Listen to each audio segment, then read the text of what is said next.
ଘରଣୀ ହେବ ଇଏ ହେବ କି ସେଥିପାଇଁ 6 ମାସ ମତେ ଶାଶୁର ରହିପାରୁନାହାନ୍ତି ସେଠୁ ଫୋନ କରୁଛନ୍ତି ମା ମତେ ବହୁତ ଟର୍ଚର କରୁଛନ୍ତି କି ଟର୍ଚର ଏଟା ନୂଆ ଚେର କି ଚେର ଟର୍ଚର କଣ ଟର୍ଚର କରୁଛନ୍ତି ତତେ ମା ମତେ ସକାଳୁ ଉଠୁ ଚା ବନା ବୋଲି କହୁଛନ୍ତି ମୁଁ କେବେ ଚା ବନେଇଛି କି ଚା ବନା ବୋଲି କହୁଛନ୍ତି ରୋଟି ବନା ବୋଲି କହୁଛନ୍ତି ରୋଟି ମୁଁ ଅଟା ତଳେ ରୋଟି କରିବି ମତେ ଭାତ ରାନ୍ଧେ ବୋଲି କହୁଛନ୍ତି ଘର ସଫା କରିବା ପାଇଁ କହୁଛନ୍ତି ଲୁଗା ସଫା କରିବା ପାଇଁ କହୁଛନ୍ତି ବାସନ ମାଜିବା ପାଇଁ କହୁଛନ୍ତି ମା ମତେ କେତେ ଟର୍ଚର ଟର୍ଚର ତାକୁ ଘର କାମ କରିବାଟାକୁ ଟର୍ଚର ଏମାନେ ତ ଝିଅ ମାନେ ତ କମ ନାହିଁ ପୁଅ ମାନେ କମ କି ଚାରଣ କମାଣି ନେଇ ବାରଣ ଫୁଟାଣି ଆଜ୍ଞା କେବେ କାମ କରି ବାପା ମା ଯତ୍ନ ନେବେ ସେମାନେ ଆଗା ଜାଣିଛନ୍ତି କଣ କରିବେ ଏମିତି ପରିସ୍ଥିତିରେ ଆମେ ଗତି କରୁଛୁ ଏବେ ଏମିତି ଛନ୍ଦି ହେଇଛୁ ଯେ ସେଠୁ ବାହାରିବାର ସମ୍ଭାବନା ମଧ୍ୟ ଲାଗୁନି ଆମର ସାନ ସାନ ଛୁଆ ମାନେ ଦେଖୁ ମୋବାଇଲ ନଦେଲେ ଖାଇବେନି ମୋବାଇଲ ନଦେଲେ ଶୋଇବେ ମୋବାଇଲ ନଦେଲେ ପକେଇବେ ବି ନାହିଁ ଝାଡ଼ା ବସିଥିଲେ ବି ମୋବାଇଲ ମାନଙ୍କୁ ଦରକାର ମୋବାଇଲ ଦେଖି ଜାଣା କୋଉଠୁ ଶିଖିଲେ ଏଟା ଡିଆର ବାପା ମାଠୁ ନେଇଛି ଆପଣଙ୍କୁ ମଣ୍ଡ କଥା ନର୍କ ନେବା ପାଇଁ କିଏ ଦରକାର ନାହିଁ ଇଏ ଜଣେ ଯଥେଷ୍ଟ ଏ ଜଣେ ଯଥେଷ୍ଟ ଆପଣଙ୍କୁ ନର୍କ ନେବ ଆମର ମା ମାନେ ଆଣ୍ଠୁ ଭାଙ୍ଗି କାନ୍ଦିବା କଥା ଏବେ ଟିଭି ଦେଖି କାନ୍ଦୁଛନ୍ତି ଜାଣିଛନ୍ତି ନା ନାହିଁ କାନ୍ଦୁଛନ୍ତି ଲାଜ ନେବା ପାଇଁ ବସୁଛୁ ଲାଜ ମୁହୂର୍ତ୍ତ ବିକି ଖାଇଦେଇଛୁ ସେ ଲାଜ ସରମ ନାହିଁ ଖ୍ରୀଷ୍ଟିଆନ ଘର ରାତିରେ ଟିଭି ଚାଲିଥିବ ଚାଲିବ ତ କି ନାହିଁ ତେଣୁ ଆମ ଘରର ସମସ୍ୟା ଗୁଡାକ ଖୁଣ୍ଟ ଭଳି ଆମ ଘରେ ଭର୍ତ୍ତି କରି ହଲୁ ନାହିଁ ସେ ଗତ ବର୍ଷ ଯେମିତି ଥିଲା ଏ ବର୍ଷ ବି ସେମିତି ଏକା ଥିବ ଆସନ୍ତା ବର୍ଷ ବି ଯଦି ଆମର ଜୀବନ ବଦଳିବ ନାହିଁ ଆମର ପରିସ୍ଥିତି ବି ବଦଳିବ ଖାଲି କ୍ୟାଲେଣ୍ଡର ବଦଳୁଥିବ ପରିସ୍ଥିତି ବଦଳିବ ଯଦି ଜୀବନ ଶୈଳୀ ବଦଳାଇବେ ନାହିଁ ପାପକୁ ଛାଡ଼ିବେ ନାହିଁ ମନ୍ଦ ଅଭ୍ୟାସ ଛାଡ଼ିବେ ନାହିଁ ଆପଣଙ୍କ ଜୀବନ କେବେ ଯିବ ନାହିଁ ଜୀବନ ଆମର ହିନ୍ଦୁ ଭାଇ ଭଉଣୀ ମାନେ ଖବର କାଗଜ କିଣୁଛନ୍ତି କଣ ପାଇଁ ଖବର କାଗଜ ପଢିବା ପାଇଁ ରାଶି ଫଳ ଆଜି ଦିନ କେମିତି କଟିବ ଲେଖା ହେଇଥିବ ଆଜି ଦିନ ତୁମ ପାଇଁ ଭଲ ଯିବ କି ଖୁସି ରେଡି ହେଇକି ଥିବ ଆଜି ବାହାରେ ଜୀବନ ଡ୍ରେସ୍ କାଢି ସେମାନେ ସେ ଧନ୍ଦାରେ ପଡୁଛନ୍ତି ଆମର ଲୋକମାନଙ୍କ ପାଇଁ ରାଶି ଫଳ ନାହିଁ ଭାଗବାଦୀ ମାନେ ତ ଅଛନ୍ତି ଭାଗବାଦୀ ମାନେ ଅଛନ୍ତି ଇଆଡୁ ସିଆଡୁ ଆସିକି ମକା କରି ବନେଇ ପଳାଉଛନ୍ତି କଣ ମୋର ପ୍ରିୟ ଭାଇ ଭଉଣୀ ମାନେ এই দিন ମାନଙ୍କରେ ଆମେ ଯୋଉ ପ୍ରକାର ପରିସ୍ଥିତି ମାନ ଦେଇ ଗତି କରୁଛୁ ଆମେ ଭାବୁଛୁ ସମସ୍ୟା ମୋ ପାଇଁ ଏମିତି ଗତି କରୁଛୁ ନାଇଁ ମନେ ରଖିଥାନ୍ତୁ ଆପଣଙ୍କ ପରିସ୍ଥିତି ବଦଳାଇବା ପରମେଶ୍ୱର ଅଛନ୍ତି ଆପଣଙ୍କ ସମସ୍ୟାକୁ ବଡ ବୋଲି ଭାବନ୍ତୁ ଆପଣଙ୍କ ସମସ୍ୟାର ସମାଧାନ ମଧ୍ୟ ଅଛି ପୁସ୍ତକ ଖୋଲନ୍ତୁ ଦୟାକରି ଯେରେମିୟା ତାର 29 ପଦ ଯେରେମିୟା ତାର 29 Jeremiah chapter 29 তার 11 পদ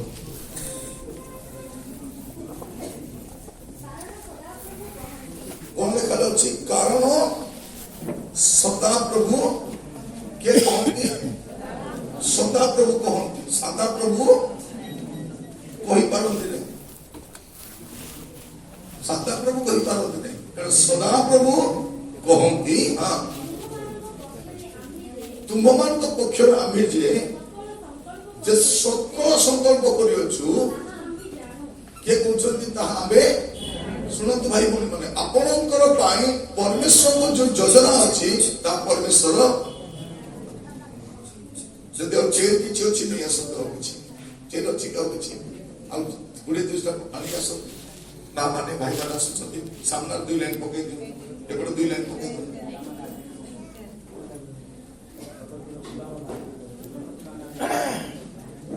ଆଉ କିଛି ଚେଞ୍ଜ ନେଇ ଆସନ୍ତୁ ଅଛି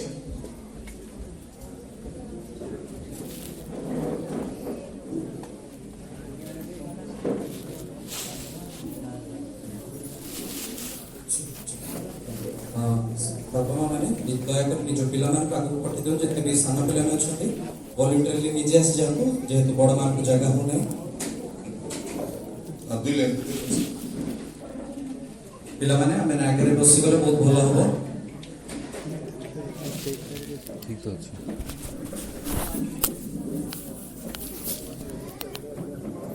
कॉल कले सुना जाऊनी ना कौन कॉल कले मैं उठेली जमा लाउड स्पीकर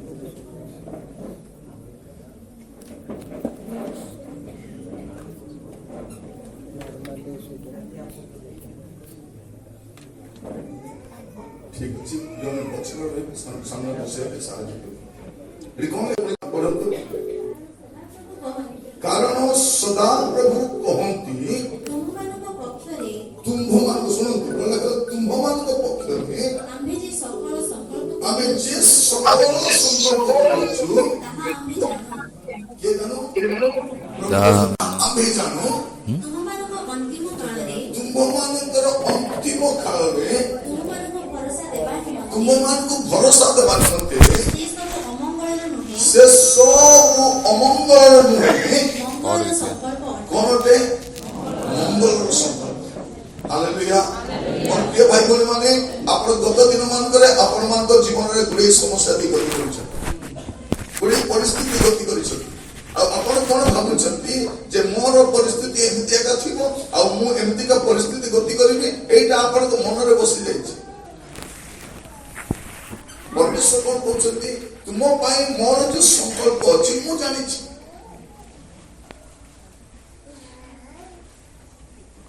ଆପଣଙ୍କ ପାଇଁ ପରମେଶ୍ୱରଙ୍କର ଗୋଟେ ମହତ୍ ସଂକଳ୍ପ ଅଛି।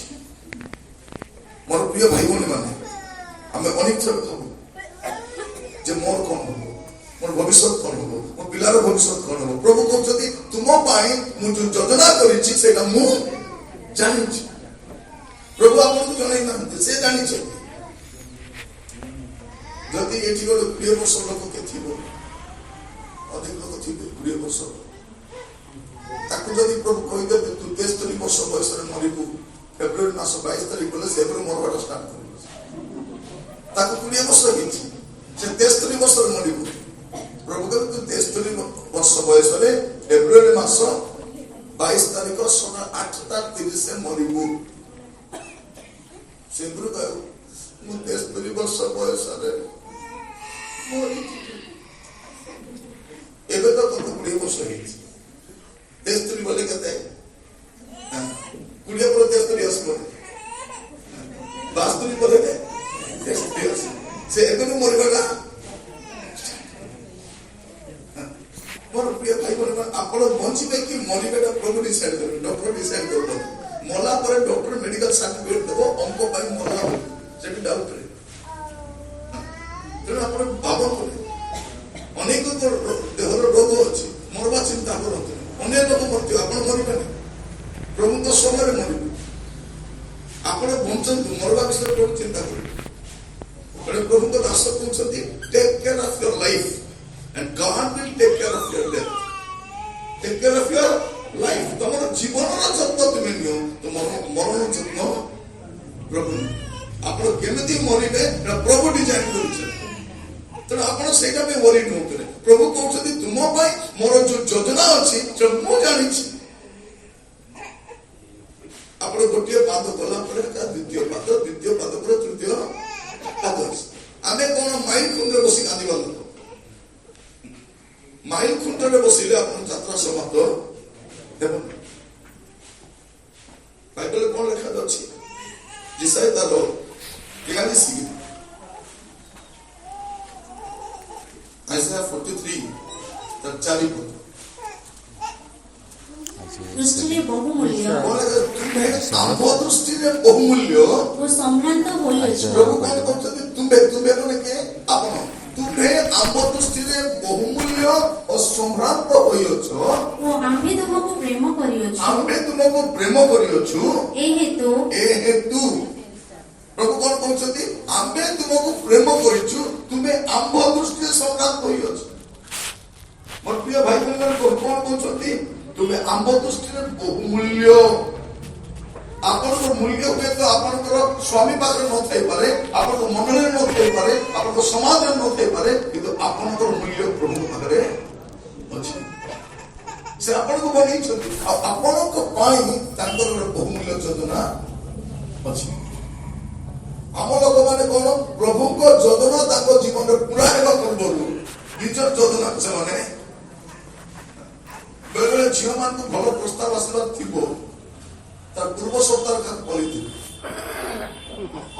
ପରେ ଗାଡି ଧରିକି ଆସିବେ, ମିଠା ଧରି ଆସିବେ, କହିବେ ଝିଅକୁ ବାହାର କର। ବାହାର କଣ କରିବୁ?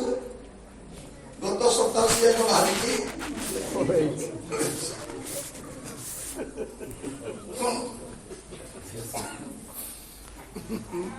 ପରମେଶ୍ୱରଙ୍କ ଯୋଜନା ଆପଣ ଜାଣନ୍ତି। ତେଣୁ ପରମେଶ୍ୱର ଉତ୍ତମ ପରମେଶ୍ୱର ଅଛନ୍ତି। ଆପଣଙ୍କ ପାଇଁ ତାଙ୍କର ଗୋଟେ ମଙ୍ଗଳମୟ ଯୋଜନା ଅଛି। ଗୀତର ଚକ କଣ କରି କହୁଛନ୍ତି ଦେଖନ୍ତୁ, ଗୀତ ସଂହିତା 39 ଆପଣ ସେଠି ଦେଖିପାରିବେ କେତେ ସୁନ୍ଦର ଭାବରେ ଲେଖା ଅଛି। 39 ଗୀତର ତାର 17-18 ପଦ। हे परमेश्वर ଆହୁରି ତୁମର ସଂକଳ୍ପ ସକଳ ଆଉ ତୁମରି ସଂକଳ୍ପ ସକଳ, ମୋ ପ୍ରତି କିପରି ଗୋଟେ ସଂକଳ୍ପ ନାହିଁ, ତୁମର ସଂକଳ୍ପ ସକଳ ମୋ ପ୍ରତି କିପରି ବହୁମୂଲ୍ୟ କିପରି ବହୁମୂଲ୍ୟ। ପ୍ରଭୁଙ୍କର ପ୍ଲାନ ଆପଣଙ୍କ ପାଇଁ ବହୁମୂଲ୍ୟ ପ୍ଲାନ ଅଛି। ସେ ବହୁମୂଲ୍ୟ ମୁଁ କହିବା ପାଇଁ ଚାହେଁ, ଏଇ ବର୍ଷର ଆରମ୍ଭରେ ଆପଣ ଯଦି ପ୍ରଭୁରେ ଲାଗିକି ରହିଥିବେ ବ୍ଲେସିଂ ପାଇବେ। ଘର ଯାକ ୱାରିଂ କଲା ପରେ ଯଦି ସେ ମେନ୍ କରେଣ୍ଟ ଯଦି ସେ ଲିକ୍ ନଥିବ, ଏସବୁ ଡେକୋରେସନ କିଛି କାମ ଦବ କି? ଦବ ସେ ମେନ୍ ସହିତ ଲାଗି ରହିବ। ଆଉ ଯୀଶୁ କଣ କହୁଛନ୍ତି, ମୋ ବିନା ତୁମେ କିଛି କରିପାର ନାହିଁ, କିଛି କରିପାରିବ ନାହିଁ। ଆମେ କଣ କରୁ ତାଙ୍କ ବିନା, କିନ୍ତୁ ଗାଇଲା ବେଳେ କଣ ବୋଲି ଗାଉଛି, ତୁମ ବିନା ବଞ୍ଚି ନ ପାରେ ଯୀଶୁ, ତୁମ ବିନା। ତତେ ଲାଜ ଲାଗୁନାହିଁ? ମୋର ବିନା ତ ସ୍କୁଲକୁ ଯାଉଛୁ, ମୋର ବିନା କଲେଜକୁ ଯାଉଛୁ, ମୋର ବିନା ଅଫିସ ଚଲାଉଛୁ, ମୋର ବିନା ସେବା କରୁଛୁ, ଆଉ ଏଠି ଆସି ଗୀତ ଗାଉଛୁ କଣ, ତୁମ ମାନେ ଗୀତ ଗାଉଛି ତୁମ ବିନା। ମୋର ପ୍ରିୟ ମାନେ, ଆମର ସବୁ ହାବ ଭାବ ପ୍ରଭୁ ଜାଣୁଛନ୍ତି। ଆକୁ ପ୍ରଭୁ କେତେବେଳେ ଦରକାର, ଯେତେବେଳେ ଅସୁବିଧା ହବ ପ୍ରଭୁ ଆକୁ ଦରକାର। ଭଉଣୀ ମାନେ ସବୁବେଳେ ଚର୍ଚ୍ଚ ଆସିବେ କି ନାଇଁ? ଯେତେବେଳେ ଆପଣଙ୍କ ସ୍ୱାମୀ ଦୁଇଟା ଦେବ ଖାଇଲା ପରେ ବଥା ଧରିଲେ ପଳେଇ ଆସିବେ, ତାପରେ ସ୍ୱାମୀ ମଦ ପିଇକରି ପରସ୍ତ୍ରୀ ପଛେ ପାଗଳି ବୁଲିବ, ଆଉ ଅନେକ ଇଏ କଣ ଭାବୁଥିଲା, ମୋ ଭଳିଆ ସୁନ୍ଦର କେହି ନାହିଁ, ମୋ ସ୍ୱାମୀ ମତେ ଛାଡି କୁଆଡେ ଯିବ ନାହିଁ। ଇଏ ଥାଉ ତାକୁ ଗାଳିଆ ମୁହିଁ ପଥରେ ପଡିଥିବ, ତାପରେ ଆସିକି ଚର୍ଚ୍ଚରେ ବସି କାନ୍ଦୁଥିବ, ପ୍ରଭୁ ତୁମେ କୋଉଠି ଅଛ ରାଜା, ତୁମେ କୋଉଠି ଅଛ ପ୍ରଭୁ, ମୁଇଁ କୋଉଠି ଅଛି, ତୁ କୋଉଠି ଥିଲୁ ଆଗକୁ 3 ମାସ ଦେଖା ନାହିଁ, ଏବେ ଆସିକରି କୋଉଠି ଅଛି? ପ୍ରିୟ ଭାଇ ଭଉଣୀ ମାନେ, ଆମର କାନ୍ଦିବାଟା ସବୁ ପ୍ରଭୁ ଜାଣିଛନ୍ତି କଣ ପାଇଁ କାନ୍ଦୁଛି। ସବୁ କାନ୍ଦିବାଟା ପ୍ରଭୁଙ୍କ ପାଇଁ ନାହିଁ। ତବେ ଗୋଟେ ଚର୍ଚ୍ଚରେ ଯାଇଛି, ସେ ବାଲକ ଆଜ୍ଞା କଣ କହୁଛି, ଆଜ୍ଞା ଆଜି ଆମର ଚର୍ଚ୍ଚରେ ଆଜ୍ଞା ପ୍ରଭୁଙ୍କର ଭୟଙ୍କର ପ୍ରେଜେନ୍ସ ଥିଲା। ଆଜ୍ଞା ପ୍ରଭୁଙ୍କର ଉପସ୍ଥିତି, କି ଉପସ୍ଥିତି ଆଜ୍ଞା, ସମସ୍ତେ କାନ୍ଦୁଥିଲେ, ସମସ୍ତେ କାନ୍ଦୁଥିଲେ। ଆଉ ସେମାନଙ୍କର କାନ୍ଦିବା ଦେଖିବା ମୁଁ ବି କାନ୍ଦିବି। ପରେ ମୁଁ ଜାଣିଲି କଣ ପାଇଁ କାନ୍ଦୁଥିଲି। ଆଜ୍ଞା ଆପଣ ପାଇଁ କାନ୍ଦୁଥିଲି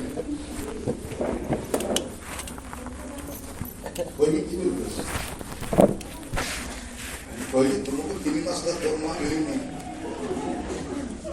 ସେଟା ପାଇଁ କାନ୍ଦୁଛି। ସେ ବୁଢୀ ମାନେ ସାମ୍ନାରେ ବସି କାନ୍ଦୁଥିଲା, ତାକୁ ପୁଅ ପଚାରୁ ସେ ଆସି କାନ୍ଦୁଛି। ଝିଅ ମାନେ କାହିଁକି କାନ୍ଦୁଛନ୍ତି, କାହାକୁ କାହାକୁ ଫୋନରେ କଥା ହଉଛନ୍ତି, ସେମାନେ ବାହାର ବି ନାହିଁ ବୋଲା ସେମାନେ ମନୋଦର ହୃଦୟ ପରିବର୍ତ୍ତନ କର।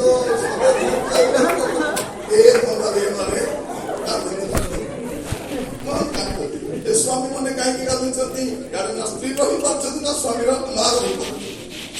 ଗଲେ ଏ ମା ପାଠ କରୁଛି ସ୍ତ୍ରୀ ସ୍ତ୍ରୀ ହଉଛୁ ମୁଁ ତତେ ବଞ୍ଚେଇନି ଖୁଆଇନି ପିଏଇନି ପଢେଇନି ମାମା ହଉଛୁ ସ୍ତ୍ରୀ ପତ୍ରରେ ଏ ସ୍ତ୍ରୀ ପତ୍ରରେ ଗଲେ ବୁଢୀ ପାଟି କରୁଛି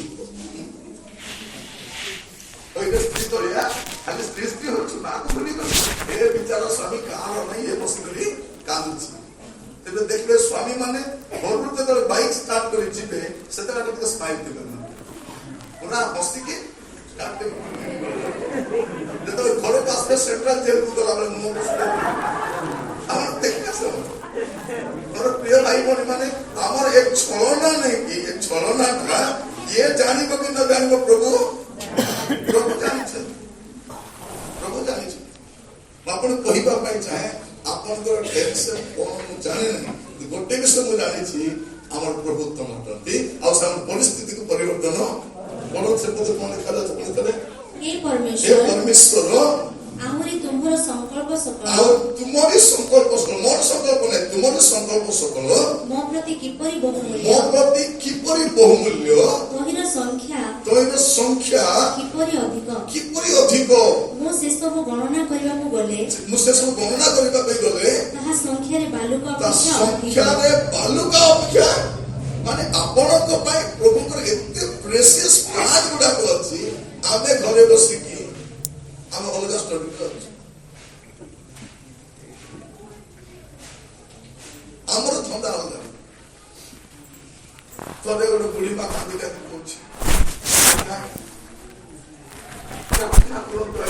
ତମେ ନେଇଯାଆନ୍ତୁ ମା ତମକୁ ନେଇ କଣ କରିବେ ତୁମକୁ ନେଇକି କଣ କରିବେ ତୁମେ କୋଉ କାମ ଦିନ ରାତି ତ ଟିଭି ଦେଖି କରୁଛ ଟିଭି ଦେଖା ଚାଲେ ବୋଉର ତାର ବିରୁଦ୍ଧରେ କହୁଛ ତୁମକୁ ନେଇ କଣ କରିବେ ତୁମେ ତ ରେଡି ହବ ତମକୁ ନେଇଛୁ ସତ ନା ଆମେ ଯେତେବେଳେ ରେଡି ହେଇଯିବା ପ୍ରଭୁ ନେଇଯିବେ ଆମର ମରଣ ପ୍ରଭୁଙ୍କ ଦୃଷ୍ଟିରେ ବହୁମୂଲ୍ୟ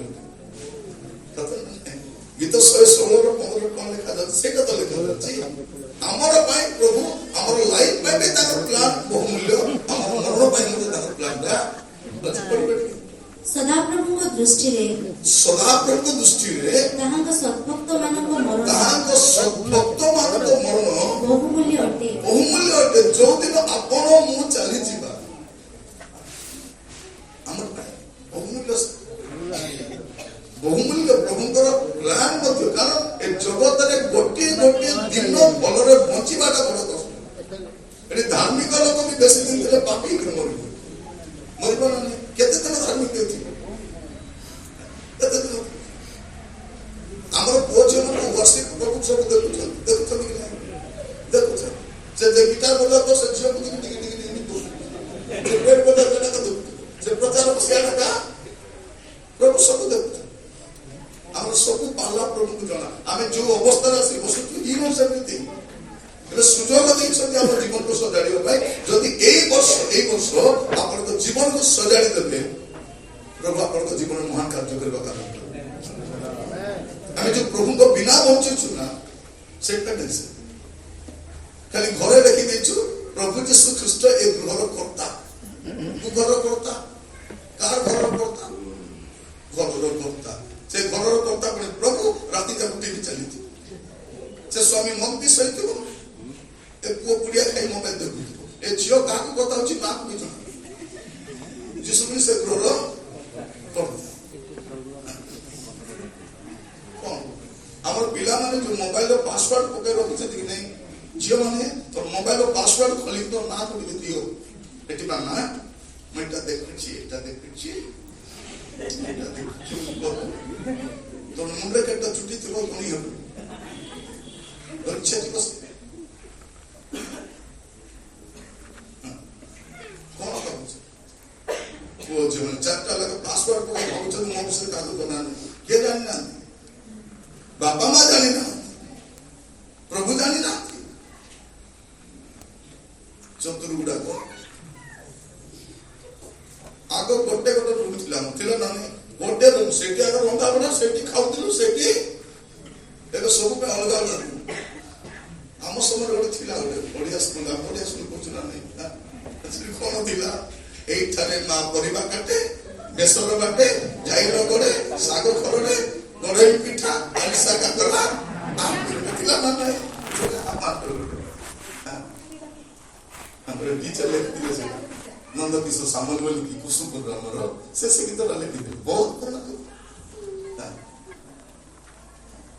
ସେଇଟା ଆମର ଘର ସେମିତି ଥିଲା ଏବେ ସମସ୍ତେ ଅଲଗା ଅଲଗା ରୁମ୍ আর বিনা মোবাইল নাই ছুয়া মানে মধ্যে কোন করছতি টিকে ফুরসত মিলে মামা মু পড়িବାକୁ যাଉଛି କେତେ পড়া পড়ি পকাଉଛି যেতে পড়লে আমি তো পাস হউনি সে 50 60 70 আউরি নাই সে পাঠ পড়ুছি বলে কিছু কাম ବି କରୁନି କରୁଛି কি কিছু নাই বাইবেল পড়ুছি কি নাই বেলবেল আমি বাইবেল কেতি খোলু যদি সিফোনিয়া বলি কই দেব নাকি সে কোন খোলব কোটা মমিলা খোলি দিব সন সিফোনিয়া খোলা বলি তাকে জনা নাই সিফোনিয়া পুস্তক কোটি ଅଛି ଥରେ ଗୋଟେ ୟୁଥ୍ ମିଟିଂରେ ମୁଁ ଯାଇଥିଲି କାଲି ପଚାରିଲି ପ୍ରଥମ ଆଜ୍ଞା କଣ ଗୋଟେ ପୁଅ ହାତ ନେଇକି କହୁଛି ସାର୍ ମୁଁ କହିବି ବାରେ ସବୁ ଜଣା ପ୍ରଥମ ଆଜ୍ଞା କଣ ଗଲା ପଟ୍ଟନାୟକ ଆଜ୍ଞା ପ୍ରଥମ ଆଜ୍ଞା କଣ ପଟ୍ଟନାୟକ ଆଜ୍ଞା ଦ୍ୱିତୀୟ ଆଜ୍ଞା ପଚାରି ନାହିଁ ଦ୍ୱିତୀୟ ଆଜ୍ଞା ସାହୁ ଆଜ୍ଞା ତୃତୀୟ ଆଜ୍ଞା ପଣ୍ଡା ଆଜ୍ଞା ଚତୁର୍ଥ ଆଜ୍ଞା ମହାପାତ୍ର ଆଜ୍ଞା ତାଙ୍କ ସବୁ ଆଜ୍ଞା ଷଷ୍ଠ ଆଜ୍ଞା ଦିଗାଲ ଆଜ୍ଞା ସବୁ ଆଜ୍ଞା ତାକୁ ଆରେ କଣ ଥରେ ଅବଧୀୟ ପୁସ୍ତକ ଖୋଲ ବୋଲି କୋଉ ସେ ପିଲା ନୂତନ ନିୟମ ରଖିଛି ତାର ପାଇଁ ପ୍ରଭୁ ପୁଣି ନୂତନ ନିୟମ ଅବଧୀୟ ରଖିଦେଇଛି ଖୋଲିଲା ଖୋଲିବା ମିଳିଲା ନାହିଁ କଣ କରୁଛି ମୋର ବାଇବଲ ଅବଧୀୟ ପୁସ୍ତକ ଆମର ପିଲାମାନେ ଆମର ମା ମାନେ ମଧ୍ୟ କମ ମା ମାନେ କି ପୁଅ ଝିଅ ମାନଙ୍କ ପାଇଁ ଦାମିକା ମୋବାଇଲ କିଣି ଦେଇଛନ୍ତି ଲ୍ୟାପଟପ୍ କିଣି ଦେଇଛନ୍ତି ଏଜୁକେସନ ପାଇଁ ଖର୍ଚ୍ଚ କରୁଛନ୍ତି କିନ୍ତୁ ଗୋଟେ 300 ଟଙ୍କା ବାଇବଲ କିଣି ଦେଇପାରେ ବାଇବଲ ଯଦି ମୋର ପିଲା ପଢିବ ନାହିଁ ସେ କେମିତି ଜାଣିବ ପିତା ମାତାକୁ ସମାଧାନ କର ବୋଲି ସେଇଥିପାଇଁ ବାହାର ଠକେ କରିବା ପଚାରୁ ନା ବାଇବଲ ପଢିଲେ ତ ନା ବାଇବଲ ଏବେ ପର୍ଯ୍ୟନ୍ତ BA କଲେଣି ପିଲାମାନେ କିଏ ଲ କରୁଛି କିଏ MBA କରୁଛି କିଏ MCA କରୁଛି ବାଇବଲ ପୁରା ପଢିଛି କି PG KG ରୁ PG ଯାଏ କେତେ ବହି ପଢିଲାନି ବାଇବଲ ବି ନାହିଁ ପଢିନି ଏଠି କେତେ ମା ମନ କରୁଛନ୍ତି ବୁଢୀ ହେଇଗଲେଣି ପୁରା ବାଇବଲ ପଢିଛ ଏଠି ଟିକେ আর কেତେ ତ ଚର୍ଚ୍ଚ ଚାଲିନି ବାଇବଲ ଖୋଲିବେନି ତାଙ୍କ ବାଇବଲ ପୁରା ନୂଆ ତ ଅଛି ଏଠି ଲୋ ବାଇବଲ 20 ବର୍ଷ ବ୍ୟବହାର କରୁଛି ଯେମିତିକୁ ସେମିତି ଅଛି ମାତ୍ର ବର୍ଷକୁ 10ଟା ନାଇଟି ଦରକାର 15ଟା ଶାଢୀ ଦରକାର 4ଟା ଜୋତା ଦରକାର ଏବେ ପର୍ବ ପାଳନ କରୁଛି ଏବେ ସତ ନା ପର୍ବ କିଏ ପାଳନ କଲା ଆମର ମୁଣ୍ଡର କ୍ଲିପ ମଧ୍ୟ ପର୍ବ ପାଳନ କରୁଛି ନୂଆ କ୍ଲିପ ଲକ୍ଷ ବି ପର୍ବ ପାଳିଥିବ ନା ନାଇଁ ଏଥର ବର୍ଷା ହେଇଗଲା ଟିକେ ଅସୁବିଧା ହେଇଗଲା ପ୍ରାର୍ଥନା କରୁଛୁ 5 ବର୍ଷ ଖଣ୍ଡେ ଯଦି ବର୍ଷା ହବ ଯଦି 5 ବର୍ଷ ଖଣ୍ଡେ ବର୍ଷା ହେଲେ ଏ ଲୁଗାପଟା ସବୁ କେତେ ପ୍ଲାନ୍ କରୁଥିଲ ନା ନାଇଁ ଏମିତି ପିନ୍ଧିକି ସେମିତି କରିକି ଚୁଟି ଛାଡ଼ିକି ଶାଢ଼ୀ ଶାଢ଼ୀ କଟାଡ଼ି ଦିବି ବର୍ଷା ହେଲେ ସେ ପୁରା ଶାଢ଼ୀ ପିନ୍ଧିକି ଥଣ୍ଡା ସେ ଯେତେ ସାଲ ଗୋଟେ ହେଇକି କି ଅବସ୍ଥା ମାନେ ସମସ୍ତଙ୍କୁ ସେ ଓଡ଼ିଶା ତାକୁ ବୁଲିଲେ ଦେଖୁଛି ନାଇଁ ସାର୍ ଏଥର ପର୍ବ 5 ହେଇଗଲା କଣ ହେଇଗଲା 5 ହେଇଗଲା ମୋର ପ୍ରିୟ ଭାଇ ଭଉଣୀ ମାନେ ପରମେଶ୍ୱରଙ୍କର ଯୋଜନା ଆପଣ ମାନଙ୍କ ପାଇଁ ମଙ୍ଗଳମୟ ଯୋଜନା ହାଲେଲୁୟା ଏଟାକୁ ମନେ ରଖିଥାନ୍ତୁ ଆପଣଙ୍କ ଯୋଜନା ଫେଲ ହେଇପାରେ ଆପଣଙ୍କ ବାପା ମା ଯୋଜନା ଫେଲ ହେଇପାରେ ସରକାରୀ ଯୋଜନା ଫେଲ ହେଇପାରେ କିନ୍ତୁ ଆପଣଙ୍କ ପାଇଁ ପରମେଶ୍ୱରଙ୍କ ଯୋଜନା ଅଛି ତା କଣ ଶେଷରେ ଆପଣଙ୍କର ମଙ୍ଗଳ ପାଇଁ ଅଛି ଅମଙ୍ଗଳ ପାଇଁ ଆମେ ଯଦି ଦେଖିବା ଆଦି ପୁସ୍ତକ ଖୋଲନ୍ତୁ ଆଦି ପୁସ୍ତକ ଯଦି ଆମେ ଦେଖିଥିବ ସେଟା ଜାଣିପାରିବା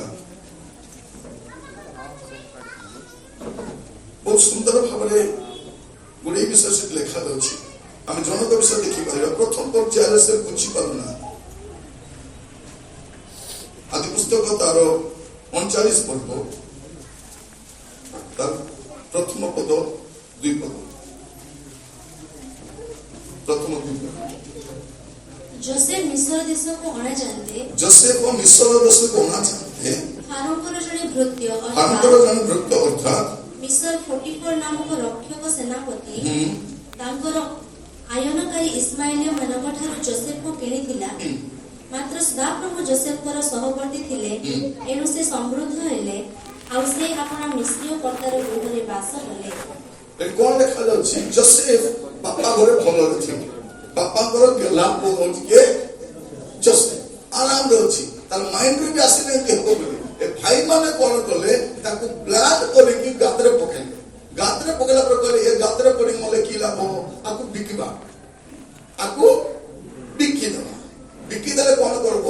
ଏଠି ରାଜା ଭଳିଆ କୁଟାଣି ନଥିଲା ନାଇଁ, ଆମେ ପୁଣି ତାକୁ ପ୍ରଣାମ କରିବୁ, ବାପା ମା ପ୍ରଣାମ କରିବୁ, ସ୍ୱପ୍ନ ପୁର ଦେଖି ଆକୁ କାହାଣୀ କହୁଛି। ଆକୁ ବିକିବା, ଯାଇକି ବାସନ ମାଜିବ, ତାର ସ୍ୱପ୍ନ ପୁରା ହବ। ବିକିଲେ କଣ ଲେଖାଯାଉଛି? ବିପଦ। ଯୋସେଫଙ୍କର ସହବର୍ତ୍ତୀ ମାତ୍ର ଥିଲେ, ସଦାପ୍ରଭୁ ଯୋସେଫର ମଣ୍ଡକୁ ତାଙ୍କୁ ସମସ୍ତେ ଆପଣଙ୍କ ବିପକ୍ଷ ହୁଅନ୍ତୁ, ଆପଣଙ୍କ ବନ୍ଧୁ ଜ୍ଞାତି କୁଟୁମ୍ବ ଆତ୍ମୀୟ ସ୍ୱଜନ କିଏ ବି ବିପକ୍ଷ ହୁଅନ୍ତୁ, ସଦାପ୍ରଭୁ ଯଦି ଆପଣଙ୍କ ସପକ୍ଷ ଅଛନ୍ତି, ଆପଣଙ୍କ ବିରୁଦ୍ଧରେ କିଏ ଗଲେ ବି କିଛି ଫରକ ପଡିବ। ଆପଣଙ୍କ ସହିତ ଲକ୍ଷେ ଲୋକ ଥାଆନ୍ତୁ କିନ୍ତୁ ପ୍ରଭୁ ନାହାନ୍ତି, କି ଲାଭ? ଆପଣଙ୍କ ସହିତ ଗୋଟିଏ ଲୋକ ବି ନାହାନ୍ତି କିନ୍ତୁ ପ୍ରଭୁ ଅଛନ୍ତି। ଭଉଣୀ ମାନେ ବେଳେ ବେଳେ ଆପଣଙ୍କ ସ୍ୱାମୀ ମଧ୍ୟ ଆପଣଙ୍କୁ ବୁଝିପାରିବେନି, ଆପଣଙ୍କ ପିଲାମାନେ ବି ବୁଝିପାରିବେନି। ବୁଝିପାରିବେ କି? ବେଳେ ପିଲାମାନେ ଯୋଉ ଛୁଆମାନେ କଣ ଭାବୁଥିଲେ ଏମାନେ ବଡ ହେଲେ ମୋ ସମସ୍ୟା ସମାଧାନ ହବ, ଏବେ ସେମାନେ ମୋ ସମସ୍ୟା ହେଇଯାଇଛି। ଝିଅ କଣ କରୁଛି? ମା ତୁ କଣ କରୁଛୁ? ତୁ କଣ କରିଛୁ? ଏମିତି ପୁଅ କହୁଛି, ବାପା ତୁମେ ମୋ ପାଇଁ କଣ କର, କଣ କର?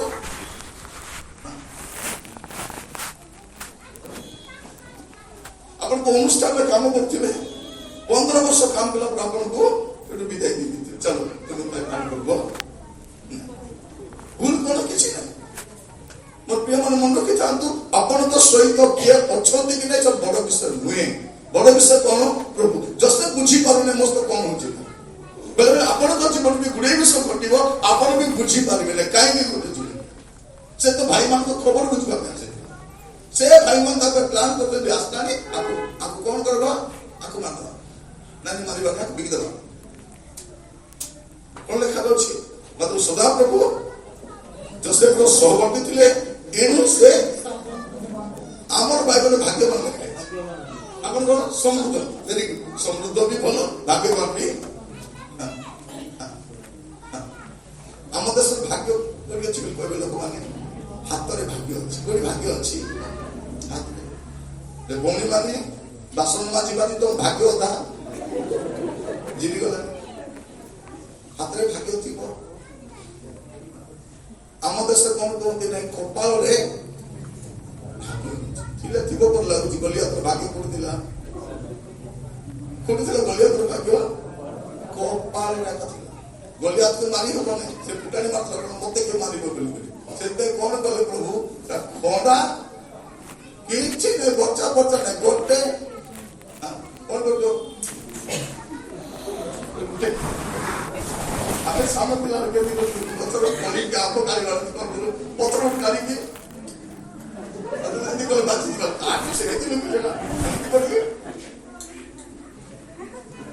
ଫିଟିଗଲା ପରେ ଆଉ କାଢିକିରି ଅଧା ମହିଳା ଖାଇଦେଇଥିଲା।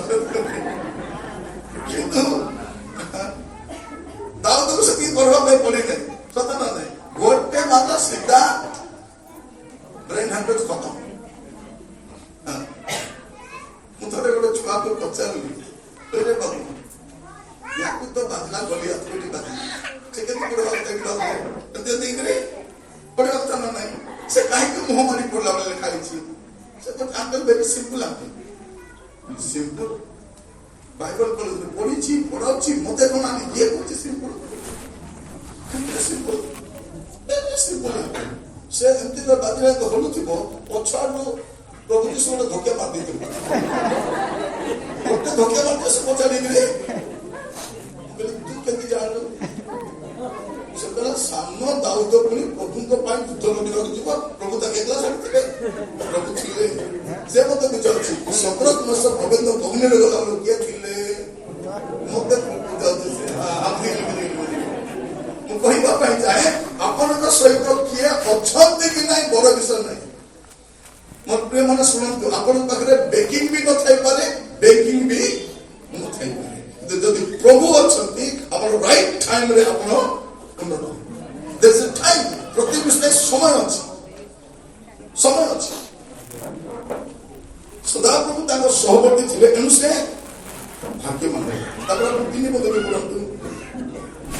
ପ୍ରଭୁ ତାଙ୍କର ସହବର୍ତ୍ତୀ ଅଛନ୍ତି ଏଥିରେ ସଦାପ୍ରଭୁ ତାଙ୍କର ସହବର୍ତ୍ତୀ ଅଛନ୍ତି। ଓ ସେ ଯେ କାର୍ଯ୍ୟ କଲେ ସଦାପ୍ରଭୁ ସାଙ୍ଗରେ ଥିଲେ କଣ ହବ?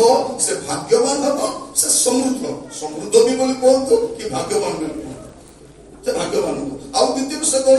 ସଦାପ୍ରଭୁ ତାଙ୍କର ସହବର୍ତ୍ତୀ ଥିଲେ କଣ ହବ? ସେ ଯେ କାର୍ଯ୍ୟ କଲେ ସେ ଯେ କାର୍ଯ୍ୟ କଲେ ସଦାପ୍ରଭୁ ତାଙ୍କ ହାତରେ ସେ ସମସ୍ତ ସିଦ୍ଧ କରୁଅଛନ୍ତି। ଶୁଣନ୍ତୁ କଣ ଲେଖା ଅଛି? ସଦାପ୍ରଭୁ ଯଦି ଆପଣଙ୍କ ସାଙ୍ଗରେ ଥିବେ, ଆପଣ ଯେ କାର୍ଯ୍ୟ କରିବେ ସେ କାର୍ଯ୍ୟ କରିବେ ସିଦ୍ଧ। ଆଉ ପ୍ରଭୁ ଯଦି ନଥିବେ, ଯେ କାର୍ଯ୍ୟ କରିବେ ସବୁ। କୁକୁଡ଼ା ଦୋକାନ ଗଲେ ଗଲା, ଜଳଖିଆ ଦୋକାନ ଗଲେ ଗଲା, ଅଟୋ କିଣିଲା ଗଲା, କାହାକୁ ପଇସା ରଖବାକୁ ଦେଇଥିବ ସେ ଖାଇଦେଇଥିବ। ଆଜିକାଲି ଏମିତି ପରିସ୍ଥିତି ହେଲାନି, କାହାକୁ ପଇସା ରଖବାକୁ ଦେଇକି ହବ। ଭଉଣୀ ମାନେ ଦେଇଥିଲେ କାହାକୁ ମିଳୁନାହିଁ। ମିଳୁଛି କି? ପଇସା ଖାଇକି କଣ କହୁଛନ୍ତି? ଦେବୀ ଲୋ ଦେବୀ। ସେ ଗୋଟେ ଦେବୀ ଦଉନାହିଁ, ଦ୍ୱିତୀୟ ଦେବୀ। ସେ ଦେବୀ ବୋଲି ସେ କେମିତି ଦେବ? ଏବେ ଏ ଦ୍ୱିତୀୟ ଦେବୀ ଏ ବି ଦେବ। କଣ? ଯଦି ପ୍ରଭୁ ସାଙ୍ଗରେ ନଥିବେ, ଆପଣଙ୍କ ଘର ଆଶୀର୍ବାଦ ଯୁକ୍ତ ହେଇପାରିବ ନାହିଁ। ଆପଣ ଆଣୁଛନ୍ତି ପଇସା, ଭରା ଦଉନାହିଁ, ପ୍ରଭୁ ନାହିଁ। ଆଜିର ସମୟରେ ସ୍ୱାମୀ ସ୍ତ୍ରୀ କେମିତି ଘର ଚଳାଇବା ପାଇଁ ଚାହୁଁଛନ୍ତି? ନିଜର ନଲେଜରେ। କାରଣ ଇଏ ବି ପାଠ ପଢୁଛି, ସେ ପାଠ ପଢୁଛି। ତୁମେ ଯେତେ ପାଠ ପଢିଥିଲେ ବି ପ୍ରଭୁ ଯଦି ସାଙ୍ଗରେ ନଥିଲେ କିଛି ହେବ ନାହିଁ। ଆମ ପିଲାମାନେ ପାଠ ପଢିଲେ କ୍ୟାରିୟର କିଛି ନାହିଁ, ପ୍ରଭୁ ନାହିଁ। ପ୍ରଭୁ ଗୀତ ଗାଇଲା କଣ ଗାଇ ଦଉଥିବ? ତୋର ବିନାରେ ଯିଶୁ ରାଜା, ଜଗତ ଆମ ଲାଗି ମଜା। କଣ ସଜା? କାହାକୁ ସଜା ଲାଗୁଛି? ଆମର ପୁଅ ଝିଅ ମାନେ ସପ୍ତାହ ତକ ନାରେ ହେବେ। ଆଜି ରବାଟର ଚର୍ଚ୍ଚା ଆସିକରି ପବିତ୍ର ଇଏ ବଜା ଗଲା ମାନେ ସେ କବିତାଙ୍କ ବାଜା ଶୁଣି କୋଉଠି ବାଜୁଛନ୍ତି? ନାଇଁ ସେଠି ବାଜୁଛନ୍ତି। ଆପଣ ଦେଖିବେ, ଆକୁ ବାକି ଦିନ ଦରକାର ନାହିଁ, ଖାଲି ପ୍ରାର୍ଥନା କଲାବେଳେ ବେଟା আর মধ্যে আমি আসন্তু আসবে তার যাতে বলে ଯିବେ। କଣ ଭାବୁଛନ୍ତି? ପବିତ୍ର ଆତ୍ମା ବୋଲେ ଆସିବେ। ଏ ସପ୍ତାହ ଯାକ ଯେମିତି ହଉଛି, ଆସିକି କଣ କରୁ? ପ୍ରଭୁ ଆପଣଙ୍କୁ ଦେଖିବା ପାଇଁ ରାଜା, Lord, I want to see you, Lord, I want to see you. ରାତି ଯାକ ମୋବାଇଲ ଦେଖୁ ନାହିଁ, ଆଉ ତୁ ମଧ୍ୟ ଦେଖୁ। ରାତି ଯାକ ତ ମୋବାଇଲ ଦେଖୁଛି, ଏବେ ମତେ ଦେଖୁ। ଥରେ ଜଣେ ବୁଢୀ ମା ମତେ କହୁଛନ୍ତି, ଆଜ୍ଞା ମୁଁ ଟିକେ ପ୍ରଭୁଙ୍କ ଦର୍ଶନ ପାଇବା ପାଇଁ ଚାହୁଁଛି।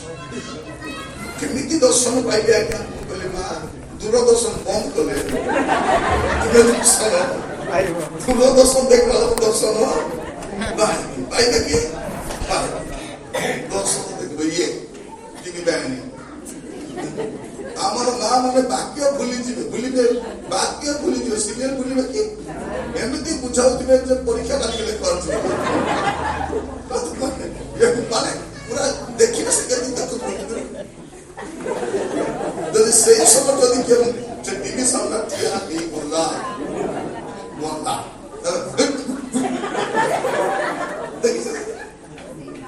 ସେଇ ସମୟ ଯଦି ଘଡଘଡି ପବନ ଅନ୍ଧାର ବର୍ଷା ଆରମ୍ଭ ହେଲା ବୋଲି ପ୍ରାର୍ଥନା କରିବ, ପ୍ରଭୁ ସିରିଏଲ ସରିବା ପର୍ଯ୍ୟନ୍ତ କରି ଏମିତି ବିଶ୍ୱସ୍ତ ଭଉଣୀ ମାନେ ମଧ୍ୟ ତାଙ୍କ ଘରେ ସମସ୍ୟା କେମିତି ଛାଡ଼ିବ? ଏଇଟା ମୁଁ କହିବା ପାଇଁ ଚାହେଁ, ଆପଣଙ୍କୁ ତ ପ୍ରଭୁ ଦରକାର ନାହିଁ। ଯେତେବେଳେ ଅସୁବିଧା ସେତେବେଳେ ପ୍ରଭୁ ଦରକାର। ପ୍ରଭୁ ଗ୍ୟାସ ସରିଯିବ ରାଜା, ପ୍ରଭୁ ଗ୍ୟାସ ଲଗାଇଦେବେ। ପ୍ରଭୁ ଇଲେକ୍ଟ୍ରିକ ବିଲ୍ ବହୁତ ଆସିଛି, ପିଲାର ଫିସ୍ ବାନ୍ଧିବାର ছিল ଦୟା କର ରାଜା। ମାନେ ପ୍ରଭୁ ଆମର ସବୁ ଅସୁବିଧା ବୁଝିବା ପାଇଁ ଟେଣ୍ଡର ନେଇଛନ୍ତି। ପ୍ରଭୁ ଆମକୁ ଦରକାର। ସେଇଥିପାଇଁ ଆଜି ଖ୍ରୀଷ୍ଟିଆନ ପରିସ୍ଥିତି ଏମିତି ଅଛି। ଆପଣଙ୍କ ପାଇଁ ପରମେଶ୍ୱର ଯୋଜନା ବହୁମୂଲ୍ୟ। ଦେଖନ୍ତୁ ଯୋସେଫ ଜାଣି ନାହିଁ ମୋର ଭାଇମାନେ ମୋ ପାଇଁ ପ୍ଲାନ୍ କରୁଛନ୍ତି, କିନ୍ତୁ ଲେଖାଯାଉଛି ପ୍ରଭୁ ତାଙ୍କର ସହବର୍ତ୍ତୀ ଥିଲେ। କଣ ଲେଖାଯାଉଛି 3 ପଦ, ଏଥିରେ ସଦାପ୍ରଭୁ ତାଙ୍କର ସହବର୍ତ୍ତୀ ଅଛନ୍ତି ଓ ସେ ଯେ କାର୍ଯ୍ୟ କଲେ ସେ ଯେ ଶୁଣନ୍ତୁ, ସେ ଯେ କାର୍ଯ୍ୟ କଲେ ସଦାପ୍ରଭୁ ତାଙ୍କ ହାତରେ ସେ ସମସ୍ତ ସିଦ୍ଧ କରୁଅଛନ୍ତି। ସେ ପ୍ରଭୁ ଯଦି ସାଙ୍ଗରେ ଥିବେ ଆପଣ ଯେ କାର୍ଯ୍ୟ କରିବେ ସେ କାର୍ଯ୍ୟ କଣ ହେବେ? ସିଦ୍ଧ ହେବେ, କୃତ କାର୍ଯ୍ୟ ହେବେ, ନହେଲେ ହେବେ ନାହିଁ। এটা মনে রক্ষিথান্তু, প্রভু সাଙ୍ଗরে দিলে সফল হবে। আপনার সফলতা আর আপনার বিফলতা গোটে বিষয় উপরে নির্ভর করে প্রভু অছন্তি কি। ଆମ ଓଡ଼ିଶାରେ ଦେଖିବେ ଏତେ ଭଲ ଭଲ ସିଙ୍ଗର ଆସୁଛନ୍ତି, ଆସୁଛନ୍ତି ନା ନାହିଁ? କାହିଁ କଥା ଶୁଣି ହଜି ଯାଉଛନ୍ତି? କଣ ପାଇଁ ହଜୁଛନ୍ତି? କାରଣ ପରମେଶ୍ୱର ଗଳା ଦେଖନ୍ତି ନାହିଁ, ଅନ୍ତଃକରଣ ଦେଖନ୍ତି।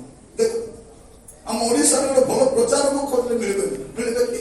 ଦରକାର ପଡ଼ିଲେ ହାଇଦ୍ରାବାଦ ଡାକ, ବମ୍ବେରୁ ଡାକ, ଆମେରିକା ଡାକ, କୋଉଠୁ ଡାକ। କଣ ପାଇଁ? ଯେ ଆମେ ପ୍ରାରମ୍ଭିକ ସମୟରେ ତ ନମ୍ର ଟିକେ ହେଇଥାଉଛୁ, ପରେ ପରେ ଚଣ୍ଡାଳ ବୁଦ୍ଧି ଗୁଡାକ ଆସିଥାଉଛି। ଆସିଛି ନା ନାହିଁ? ମନେ ରଖିଥାନ୍ତୁ, ଆପଣଙ୍କର ଜୀବନରେ ଯଦି ପ୍ରଭୁ ରହିବେ ତ ପରିସ୍ଥିତି ବଦଳିବ, ମାନେ ଆଠାରୁ ମଧ୍ୟ ପରିସ୍ଥିତି ଖରାପ, ଆଠାରୁ ଯେ ପରିସ୍ଥିତି ଖରାପ ହବ ଏଇଟା ନୁହଁ। ଆଗକୁ ଆହୁରି ଖରାପ ସମୟ ଆସୁଛି, କିନ୍ତୁ ପରମେଶ୍ୱର ଆପଣଙ୍କ ପାଇଁ ଯୋଜନା କରିଛନ୍ତି। ଆଉ ସେ ଯୋଜନା ବହୁମୂଲ୍ୟ ଯୋଜନା। ବହୁମୂଲ୍ୟ ମୁଁ କହିବା ପାଇଁ ଚାହେଁ, ଆଜି ଗଲାବେଳେ ପ୍ରାର୍ଥନା କରିକି ଯିବା, ଆଉ ଆଜି ପରଠାରୁ ଆପଣଙ୍କ ଲାଇଫରେ ଚେଞ୍ଜେସ୍ ଆପଣ ଦେଖିବେ। ମୁଁ ପ୍ରଫେଟ ନୁହଁ, କିନ୍ତୁ ମୁଁ କହିବା ପାଇଁ ଚାହେଁ, ଯଦି ପ୍ରଭୁ ସାଙ୍ଗରେ ଥିବେ ପରିସ୍ଥିତି ବଦଳିବ। ପ୍ରଭୁ ସାଙ୍ଗରେ ଥିବା ନଥିବା ବହୁତ ଫରକ। ଦେଖନ୍ତୁ, ମୁଁ ଆପଣଙ୍କୁ କହିବା ପାଇଁ ଚାହେଁ, କହିଲା ବେଳକୁ ଲୁକଲିଖିତ ସୁସମାଚାର ଖୋଲନ୍ତୁ 5 ଅଧ୍ୟାୟ। ଲୁକଲିଖିତ ସୁସମାଚାର 5 ଅଧ୍ୟାୟ ତାର ପ୍ରଥମ 2 ପଦ।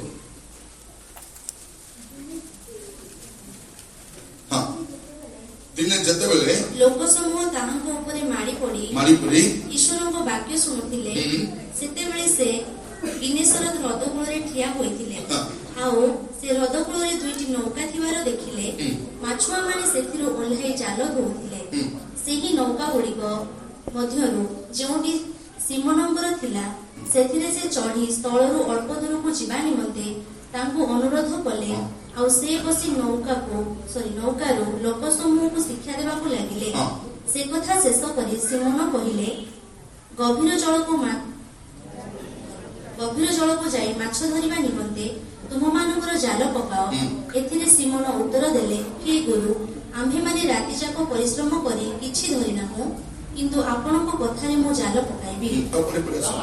ଆଉ ସେମାନେ ତାହା ପକାଇ ବହୁତ ମାଛ ଧରିଲେ। ପୁଣି ସେମାନଙ୍କ ଜାଲ ଛିଣ୍ଡିବାକୁ ଲାଗିଲା। ସେଥିରେ ସେମାନଙ୍କର ଯେଉଁ ଅଂଶୀଦାରମାନେ ଅନ୍ୟ ନୌକାରେ ଥିଲେ, ସେମାନେ ଯେପରି ଆସି ସାହାଯ୍ୟ କରନ୍ତି, ଏଥିପାଇଁ ସେମାନେ ସେମାନଙ୍କୁ ଠାରିଲେ।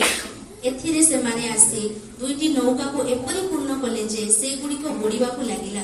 କିନ୍ତୁ ସିମୋନ ପିତର ଏହା ଦେଖି ଯୀଶୁଙ୍କ ଚରଣ ତଳେ ପଡ଼ି କହିଲେ, ହେ ପ୍ରଭୁ, ମୋ ନିକଟରୁ ଯିବା ହେଉନ୍ତୁ, ଯେଣୁ ମୁଁ ଜଣେ ପାପୀ ମନୁଷ୍ୟ। ଦେଖୁଛନ୍ତି, ଏମାନେ ପ୍ରଫେସନାଲ ମାଛୁଆମାନେ। ସିମୋନ ଅନ୍ୟମାନେ ପ୍ରଫେସନାଲ, ଏମାନଙ୍କ କାମ କିଛି ନାହିଁ, ମାଛ ଧରିବା। ଏମାନେ ସମୁଦ୍ରର ଢେଉକୁ ଦେଖିଲେ ଜାଣିବେ ମାଛ କୋଉଠି ଥିବ। ସେମାନେ ଆକାଶ ଦେଖି ଜାଣିବେ ମାଛ କୋଉଠି ଥିବ। ପାଣିର କଲର ଦେଖି କହିବେ ଏଠି ମାଛ ଥିବ ନା। ଏମିତି ପ୍ରଫେସନାଲ ମାଛୁଆ ଗୁଡାକ ଏ ରାତିରେ କିଛି ମଧ୍ୟ ଧରି ନାହାନ୍ତି, ଖାଲି ଜାଲକୁ ଧରିକି ରଖୁଛନ୍ତି। ସେତେବେଳେ ପ୍ରଭୁ ଯୀଶୁ ଆସୁଛନ୍ତି ଆଉ କହିଲେ, ଜାଲ ପକାଅ। ଏ କଣ କହୁଛନ୍ତି? ପ୍ରଭୁ, ରାତି ଯାକ ପରିଶ୍ରମ କରି କିଛି ଧରିନାହୁଁ, କିନ୍ତୁ ଆପଣଙ୍କ କଥାରେ ଜାଲ ପକାଇଲା ପରେ କେତେ ମାଛ ଧରିଲେ। ଏଠୁ ଆମେ କଣ ଶିଖୁଛୁ? ଯେଉଁମାନେ ପ୍ରଥମରେ ଜାଲ ପକାଉଥିଲେ ସେ ସମୟରେ ଯୀଶୁ ନଥିଲେ, ଏବେ ଦ୍ୱିତୀୟ ଥର ଯୀଶୁ ଅଛନ୍ତି। ଏଇଟା ହିଁ ଭିନ୍ନତା, with Christ and without Christ. ପ୍ରଭୁଙ୍କ ସହିତ ଆଉ ପ୍ରଭୁଙ୍କ ବିନା ଜାଲ ପକାଇବା, ପ୍ରଭୁଙ୍କ ସହିତ ଆଉ ପ୍ରଭୁଙ୍କ ବିନା ମିନିଷ୍ଟ୍ରି କରିବା, ଏଇଟା 2ଟା ଭିନ୍ନ ବିଷୟ। ମୋର ପ୍ରିୟ ଏମାନେ ଏଇ ଯୋଉ ଜେନେକ୍ସରେ ଆପଣ ଦେଖିବେ ଲୋକ ପାଖରେ ସବୁ ଥାଇପାରେ କିନ୍ତୁ ପ୍ରଭୁ ଯଦି ନଥିବେ କିଛି ହବନି, କିଛି ହବନି।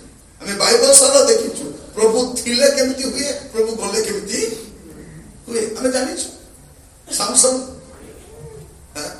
ସାମସନ ଗଦର ଥମଣି ଧରିଲା 1000 ଫ୍ଲାଟ, AK-47 ମାରି ହବନି, ସବୁ ଫ୍ଲାଟ।